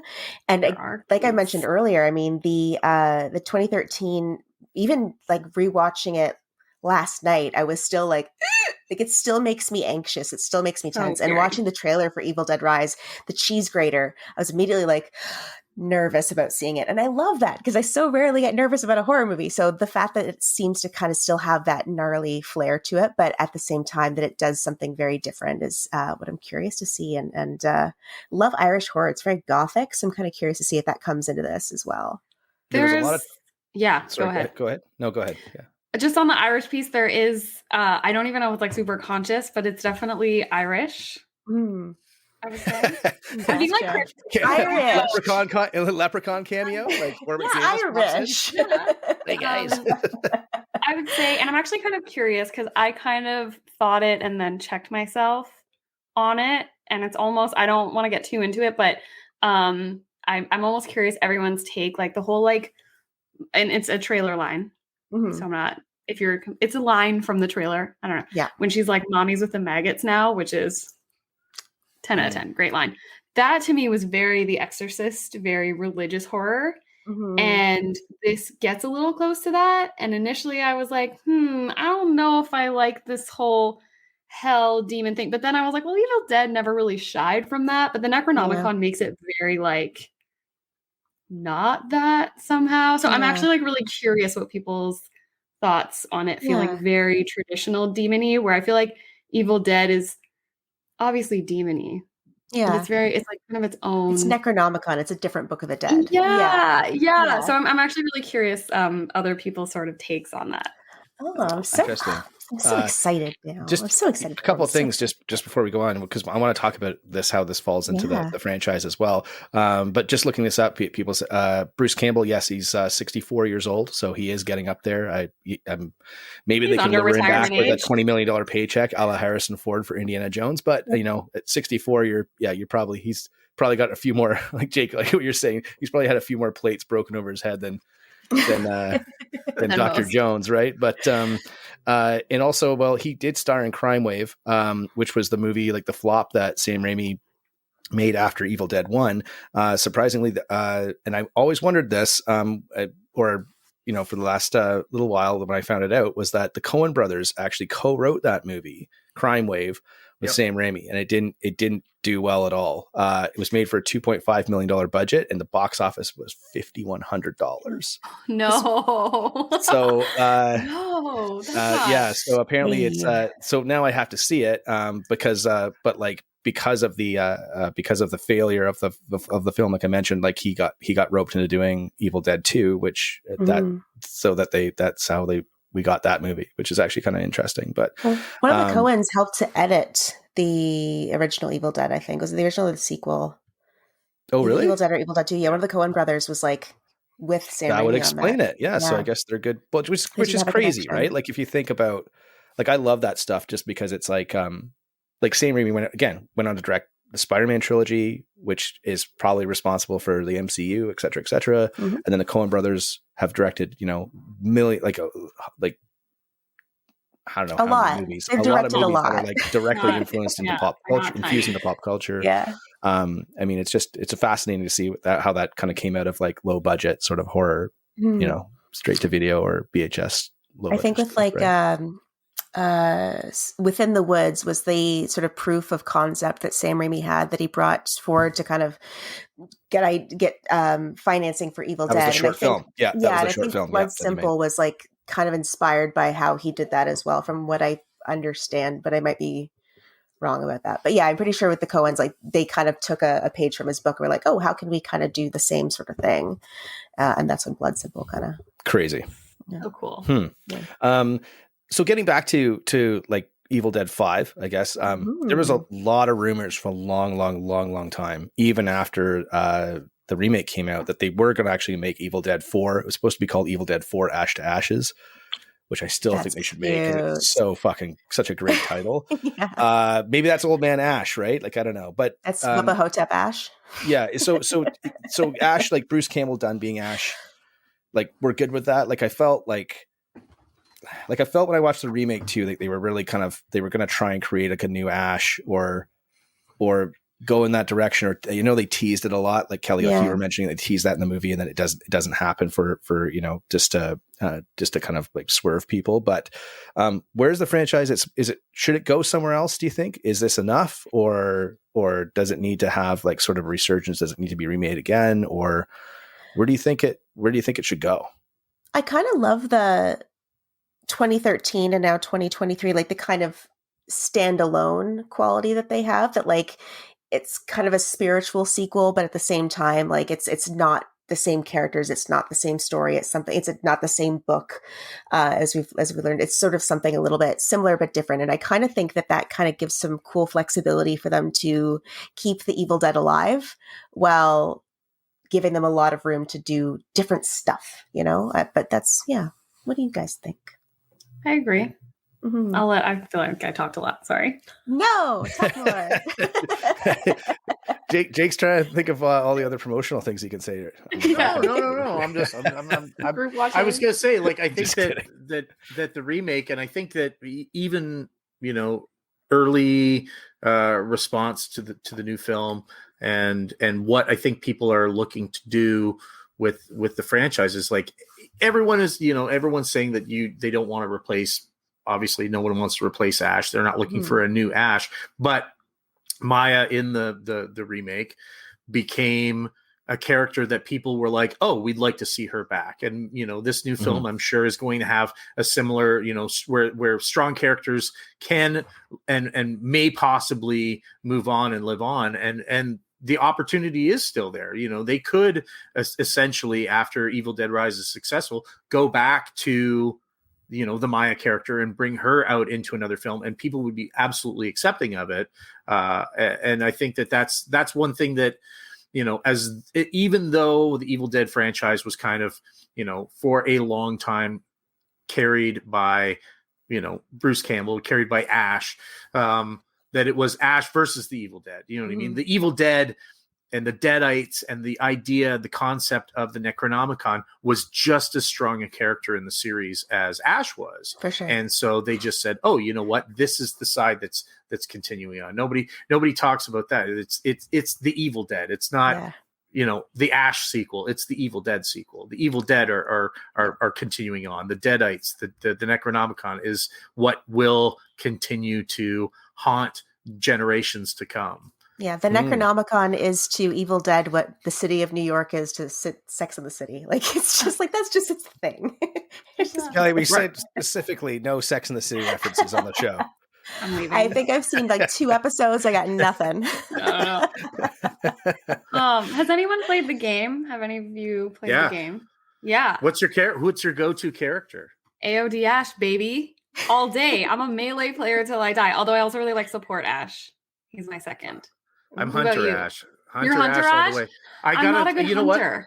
I gotta. It's all about the chests. It's all about finding those chests and being able to see through walls. But I know. But if you get the Hunter Ash and Ed, if you're willing to do 2 hunters, then you're laughing. Obviously, I need to play this. Game. It's a really good game. It's kind of on the outs. It had a really good year. It's kind of but there's a new DLC coming. I don't know. But end of the month. Game. Big fan. End of the month. Big fan. End of the month. Ball's coming, baby. The reason why I bring it up is because did you ever play through the missions in the game? Yep. Okay.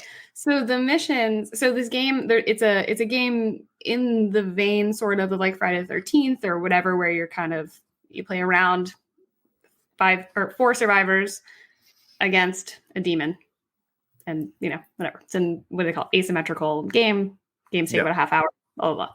But you can also do these missions where you collect information, blah blah blah. The canon in the game, because they're like all these characters, 4 Ashes, or I guess 5 if you can't evil Ash. There's 5 Ashes. A lot of ashes. How does that make sense? And the game has this like canon where there was like some mess up in the rift in the space-time continuum because of all the Necronomicons that like blended all the canon together. And that's how all the Ashes are living at the same time. And that's how Mia Allen is in the same world as Ash. It's kind of fun. So I think it's like a really cool way of sort of like continuing the legacy and kind of messing with canon in such a way that that's how Mia and Ash can be in the same universe, which is kind of cool. I like that. And I mean, the Delta made it from... Delta made it across. Made it across. Because maybe the Necronomicon like sucked it in and spat it out. We don't know. Yeah. Multiverse of madness is what I'm saying. Multiverse of Necronomicon. Okay, it made sense. Okay, so I might have to get the game. So it's for PS5, you said, right, Lindsay? Yeah, or 4. You can get it for both. Okay. Oh, I have one of those. I'm on Xbox. I'm the Xbox guy. It has crossplay. Always something, right, Jake? Always something. But you can still play together. It's not like Friday the 13th That's where right. you have to have the same system. Oh, you can still play with each other. Yeah. Oh, really? Okay. Which Xbox is it on? Is it Xbox, whatever the one is? I have no idea. The newer ones. The same ones. The one that's the fancy one. I know that Texas Chainsaw Massacre game's coming out. I know. Yeah.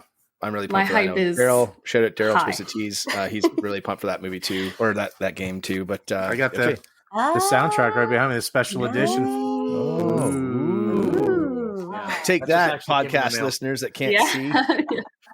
Yeah, no, that's awesome. That's awesome. Yeah. I know. Because I know people. You can still go down to the cabin and get like, I think the only thing that's left there is the fireplace, chimney, right? or So the- you yeah. can be a chimney. Chimney So and you can fireplace. get, Yeah. you can. I think there's still bricks that people can get from there and stuff like that. But I don't think there's a lot left, right? I was But, gonna say, especially after this episode, everyone's gonna run down there and grab Everyone's on it. their way. yeah. I mean, someone has a part of the set. They have, I can't remember. Some guy has the biggest part of the set. I want the Steven knows. taxidermy deer. That's what I Oh want. my god. That'd be the In the best. game, you can possess the deer when you play as demon and scare the survivors with it. Oh my Yep. god, I gotta play Good this game. Good game, I gotta folks. get Good this game. Okay.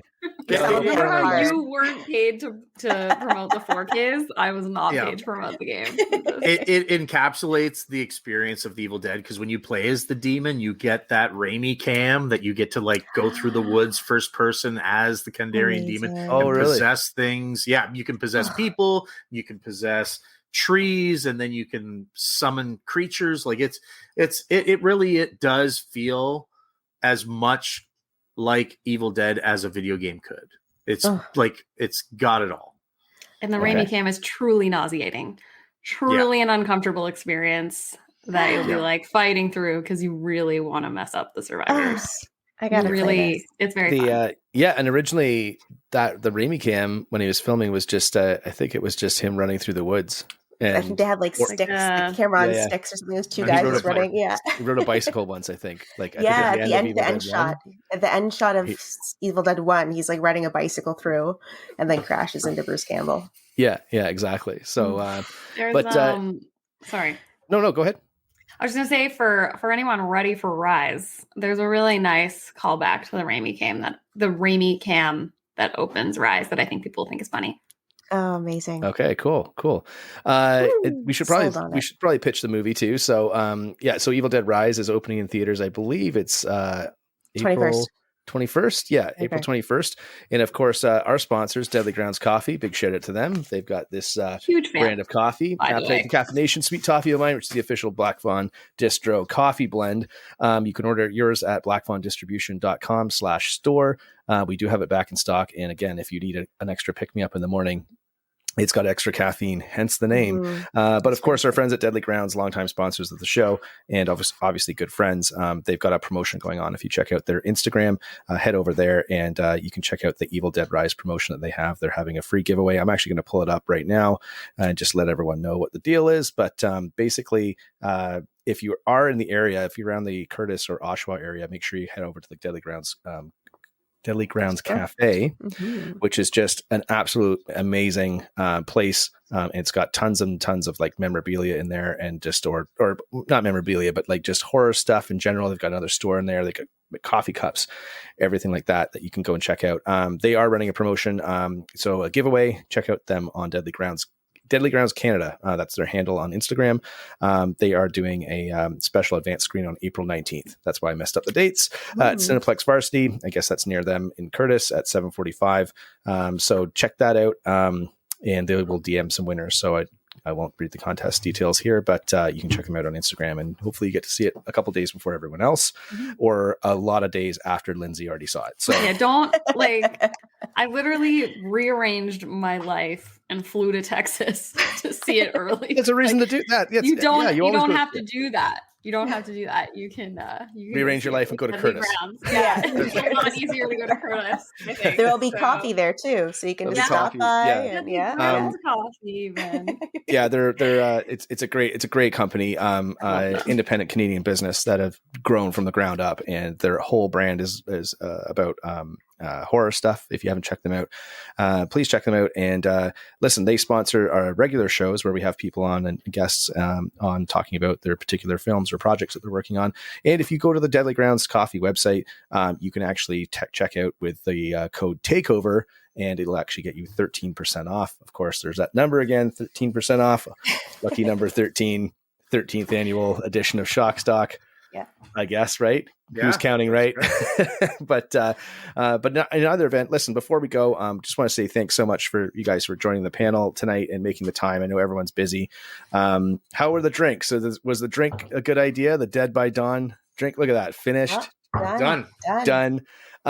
Just throwing it over to you guys. Let our people know what's up, what you have going on. Lindsay, I'll throw it to you first, just because I feel like Jake's had too much promotional time tonight. It's just there. But what are you working on? Obviously, you got a whole bunch of stuff going on, but what do you want to pitch our audience just to tell them to check out? What am I working on? I'm on the internet at Smash. This is one of those weird things about me is I never correct people when they say my name wrong because I'm used to people saying it wrong, and it just my last name is actually pronounced Travis. Like the guy's name. My whole life has been a lie. I know. I'm sorry. I'd like so many of my good friends all know that. And I never say anything because I'm so used to people calling me by the wrong name on purpose as a gag. So then I just like don't notice it. But as I was about to say my handle out loud, I was like, oh wait. Anyway. That's on you, Kelly. That's been a lie. My whole life is a lie. Smash Travis spelled that. That's me on the internet.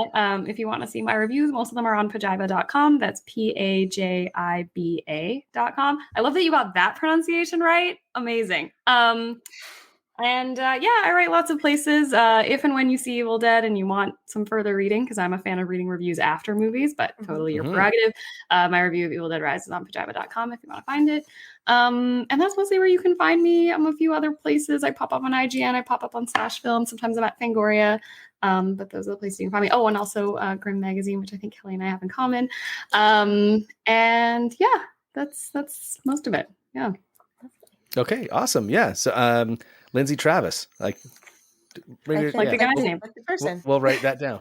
I know. I'm sorry. I gotta change my whole mindset now. I know. Sometimes it's Traves. Sometimes it's Traves. I'm always just like, whatever. Sometimes it's Trevor. Don't ask. But, I get Kelly McNally all the time. I get it.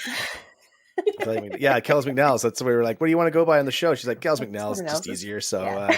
But Jake, throwing it back to you. I know you're a busy guy. I won't keep you much longer. But hey, obviously, Shock Stock's coming up May 3rd to 7th. But the main weekend, if you're coming down to stay at the Ramada, is going to be May 5th, 6th, and 7th. What else do you want to pitch other than that, or you can just talk Shock Stock for a few minutes if you want? Love hearing about it. Yeah, so. I mean, we don't even need to talk about Shock Stock. Just keep loving horror movies, people. Keep keep talking about them online, and the rest will just happen naturally. So if you're listening out there, just keep watching horror movies and having fun. Cool. Quick question for you. Any plans to bring back any sort of drive-in series, maybe like this summer? You know what? As soon as the pandemic ended, the drive-ins got super busy and they didn't really want to talk to us as much. But we're thinking of doing, and actually there's been some discussions about doing a Shock Stock series of theatrical screenings throughout the year. So we've got some films. We've talked to some indie guys, some people that we, obviously we couldn't play everything that was sent to us at Shock Stock this year, but there's some people that aren't getting as many opportunities to screen stuff in Canada. And we might present the opportunities to them. So we'll wait and see. There's nothing set in stone, but if that does happen, then there could be more Shock Stock happening throughout the year. Just showing great independent horror films from around the world. Very cool. Very cool. Amazing. Well, listen, on that note, I'll let you guys all get out of here. But thanks so much for doing the show again. We really do appreciate it. One of our things is we had so much fun doing these hot stoves in the past, just because people would come on the program and not know each other. Like I just assumed that everyone just knew each other. And so it's been a lot of fun just getting, just introducing people to each other too, which I think is kind of all part of our community. And that's sort of like, that's sort of, what we're all about. And that's kind of what keeps us going too. Right. So a couple of quick last minute comments. I try and get as many in as possible. Sorry, we can't get to all the comments all the time. They just come in pretty fast and we're sort of running this and it's live. Okay. Yeah. If it was like edited, I get it, but like it's live. So, I mean, anything can happen, but just a quick shout out from Goister. I'm going to say Goister. I'm sorry if I'm saying that wrong. Saying thanks for the show. Hey, man, thank you for tuning in. Kevin piping in again. Way to go, everybody. Kevin, sorry I missed your show on Friday. I will come to whenever the next one is or whenever I can get down there. Kevin actually started Sepultura cover band, which is awesome. Roots Bloody Roots. Yeah. He's like, I'm in a cover band. I was like, what cover band? He's like, Sepultura. I was like, what? Wow. It's amazing. And just a quick shout from Rob saying, hail to that lady in the top right corner over there. So I'm guessing that's you, Kels, That's right? me. Hi, Rob. Kevin, that's okay, buddy. Thanks, dude. appreciate you letting me off. And one last question. This is a great question. We'll end on this, and then we'll get the hell out of here. Please, once we go off the air, guys, just stick around. I just want to catch up and see we'll just have a little bit of a postmortem. But these Spincers of Horror, of course. What's your boomstick or weapon of choice to kill a swarm of deadites? Great question, and it's great. Maybe even a video game tie-in too, if you. So yeah, you know what? If it is the video game tie-in, I'm kind of digging the exploding crossbow. It was a DLC add-on. Really? Yeah, What a hot take. I know. Really hot take. I don't know. What do you want though? It's like I'm not critical. I'm just like, wow. Okay, yeah, no I know. one is good with that weapon. Okay, No. if you're good with that weapon, like. Forget hail to the deadites. Hail to you. That is unreal. No one is good with that thing. Controversy. I'm not saying I'm good with the weapon. I'm saying I enjoy it a lot, but it doesn't really provide results. Good for you. Good for you. Lindsay, okay, well I feel like this is like an episode of Crossfire now. That's why we call it the Hotstove from Hell, everyone. No, that was not facetious. I'm being like, wow, that's great. I think that's interesting. I remember thinking about this when Halloween, whatever the one was, where they were like, where someone had like an iron and it was like, what was your thing that you brought to kill Michael Myers? And I was like, oh no, I don't have any weapons in my house. The things I like keep in my house as a weapon are hockey sticks, but I don't think you're gonna really kill deadites with that. I think I can kill a lot of deadites with a bow and arrow. Okay. Maybe an axe. Axe would be a good one. Lots of swinging power. But my weapon in the game is a chainsaw. Axe? Yeah. Which is why I like won't go axe throwing because my ego's too delicate. So like I have this thing where like I have like my athletic ability very low. But my ego and competitive spirit incredibly high. So if there's like an event I can compete in that I might not be great at, I have to like really think about it. Like, do I want to do this? Which is why I haven't been axe throwing yet because I don't think my ego can handle it. But so yeah, I'm saying two-handed axe. I think I could swing an axe. Nice. So until you go axe throwing, you are the best axe thrower you know. Yeah, that's true. What I'm saying. I watch other people do it, and I'm like, I could do that. Exactly. Lindsay, do you talk trash and say that you're good about stuff even though you don't know yet? Like, because I do that. Yeah, for sure. Like, I'm the best. And then, but only if I know that I never have to put my money where my mouth is. Like if there's any chance I'm going to be tested, I'm not going to take that kind of a gamble because again, very delicate ego. It's not really so much a delicate ego as it is a very high competitive spirit. So like I will like talk trash to your face. I'll make you feel bad about yourself. I'll say like a lot of really unforgivable things. And then I don't want to have to then fail after something like that. You know, so yeah, that's fair. That's fair. Yeah, you know what? All I heard was perfect shock stock material. So like, yeah, they'll fit right in. Trust me. Kels, what are you doing? What are you doing? Weapon of choice with deadites. I think like my friend Kelly and Ash versus Evil Dead. I'm gonna go flamethrower. I think that's going to be my go-to. That can I like dual wield flamethrower and katana for like up close? Because I feel like that would be just like game over. Yeah, sure. Game over. In the game, you get a ranged weapon and a melee weapon, so I'm going to allow it. Well, there you go. So I've never played the game, but obviously I have to now, so I'll get on that. But I guess if I had to, let's say I'm in a real life situation and there's a whole bunch of deadites coming at me, I think I'm going with chainsaw. Yeah, classic. And even though it might get messy, it'll just like I think honestly, it's like if you killed one deadite with a chainsaw, like and anybody else saw you, they would think that you were like the baddest human on the planet. So I think I'd go with that because even in a post-apocalyptic world, you'd still want to carry that on, right, Lindsay? Yeah, you gotta have 100%. Also, the thing about chainsaw, like this is where, oh my god. It's like after dark. I need to chill. But it's not like zombies where noise is a factor. Like that's why I'm all like, oh, bow and arrow. Long distance, quiet is usually what I think about because I'm thinking about like actual apocalypse. But I feel like chainsaw, deadites aren't reacting to sound. Deadites are going to find you. You can't hide from them. You might as well make a scene. True. So I agree on the flatter them as much as you can. I agree. We've got I'm just going to throw this last comment up and then we'll go. So no more comments, guys. I can't get any more comments. So if I don't get any more comments after this, I'm sorry. I apologize, but we do have to go. But just a question from Rob. I have a question. He said, what are you guys expecting from Evil Dead Rise? Kelly, don't answer. We need content. This is my Dungeon of Deadly Delights co-host, so I can't answer because we're going to be talking about Okay, so at our next episode. Kelly won't answer. Kelly's will not. omitted from this. I'm not answer.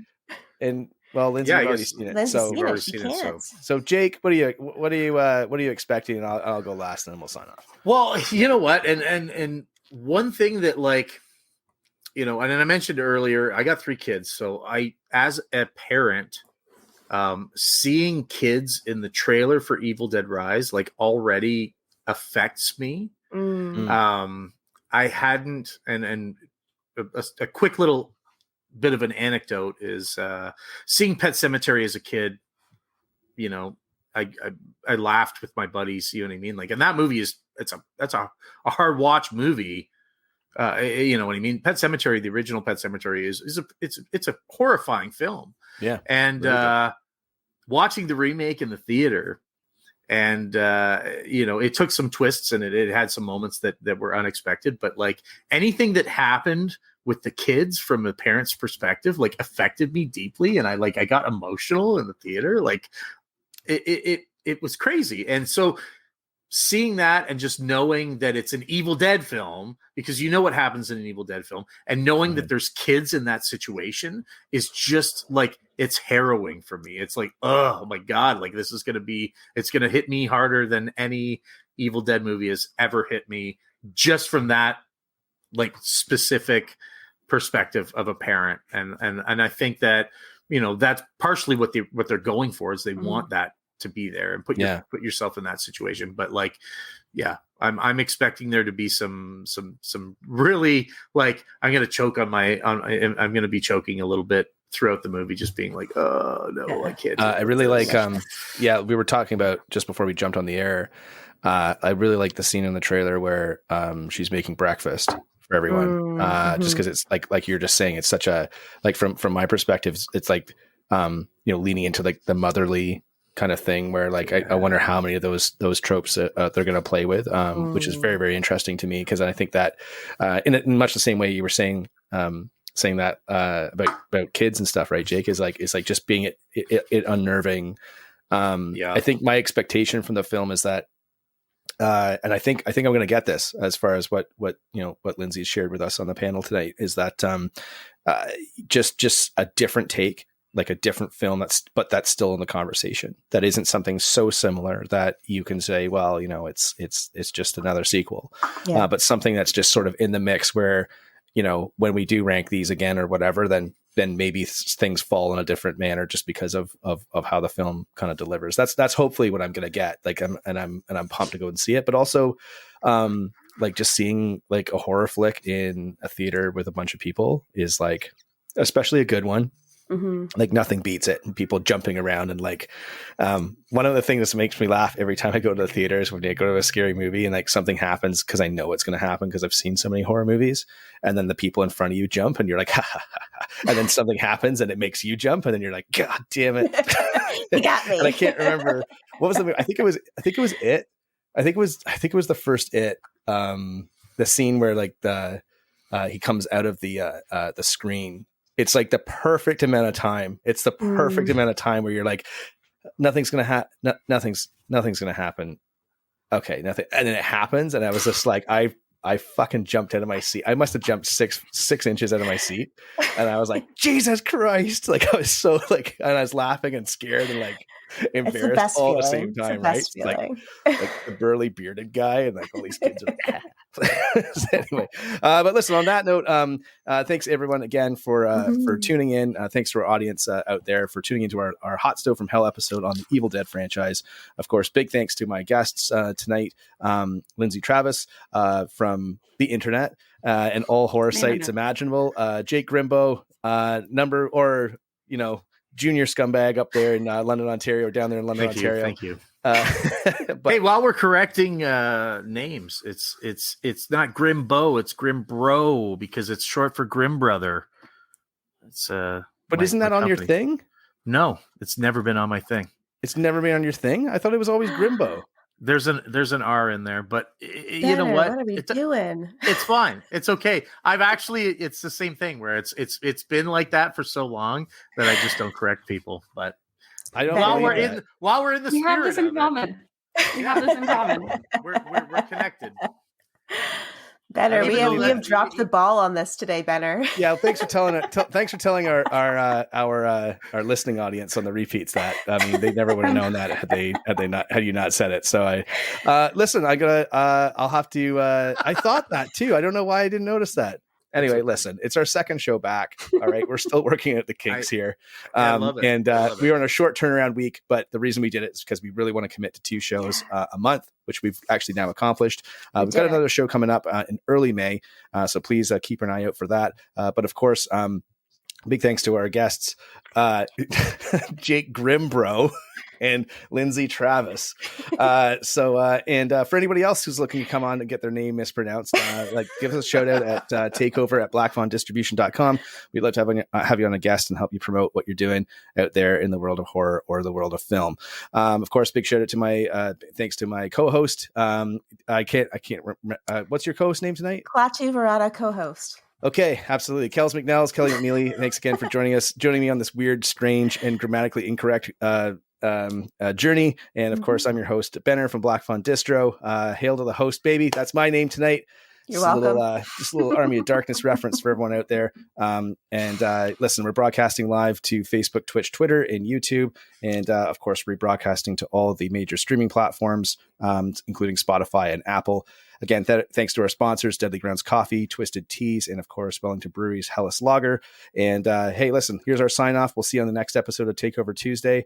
Appreciate you guys. Thank you so much. And we'll see you next time.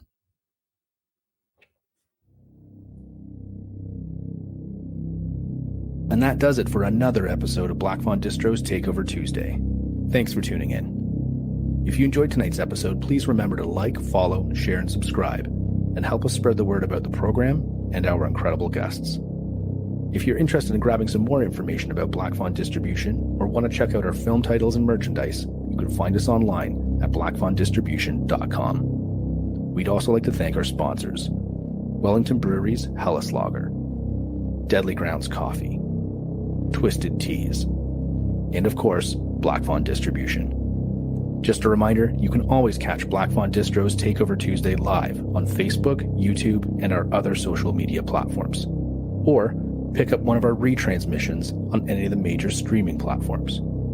Until next time, I'm your host, Benner from Black Fawn Distro, and we'll see you soon.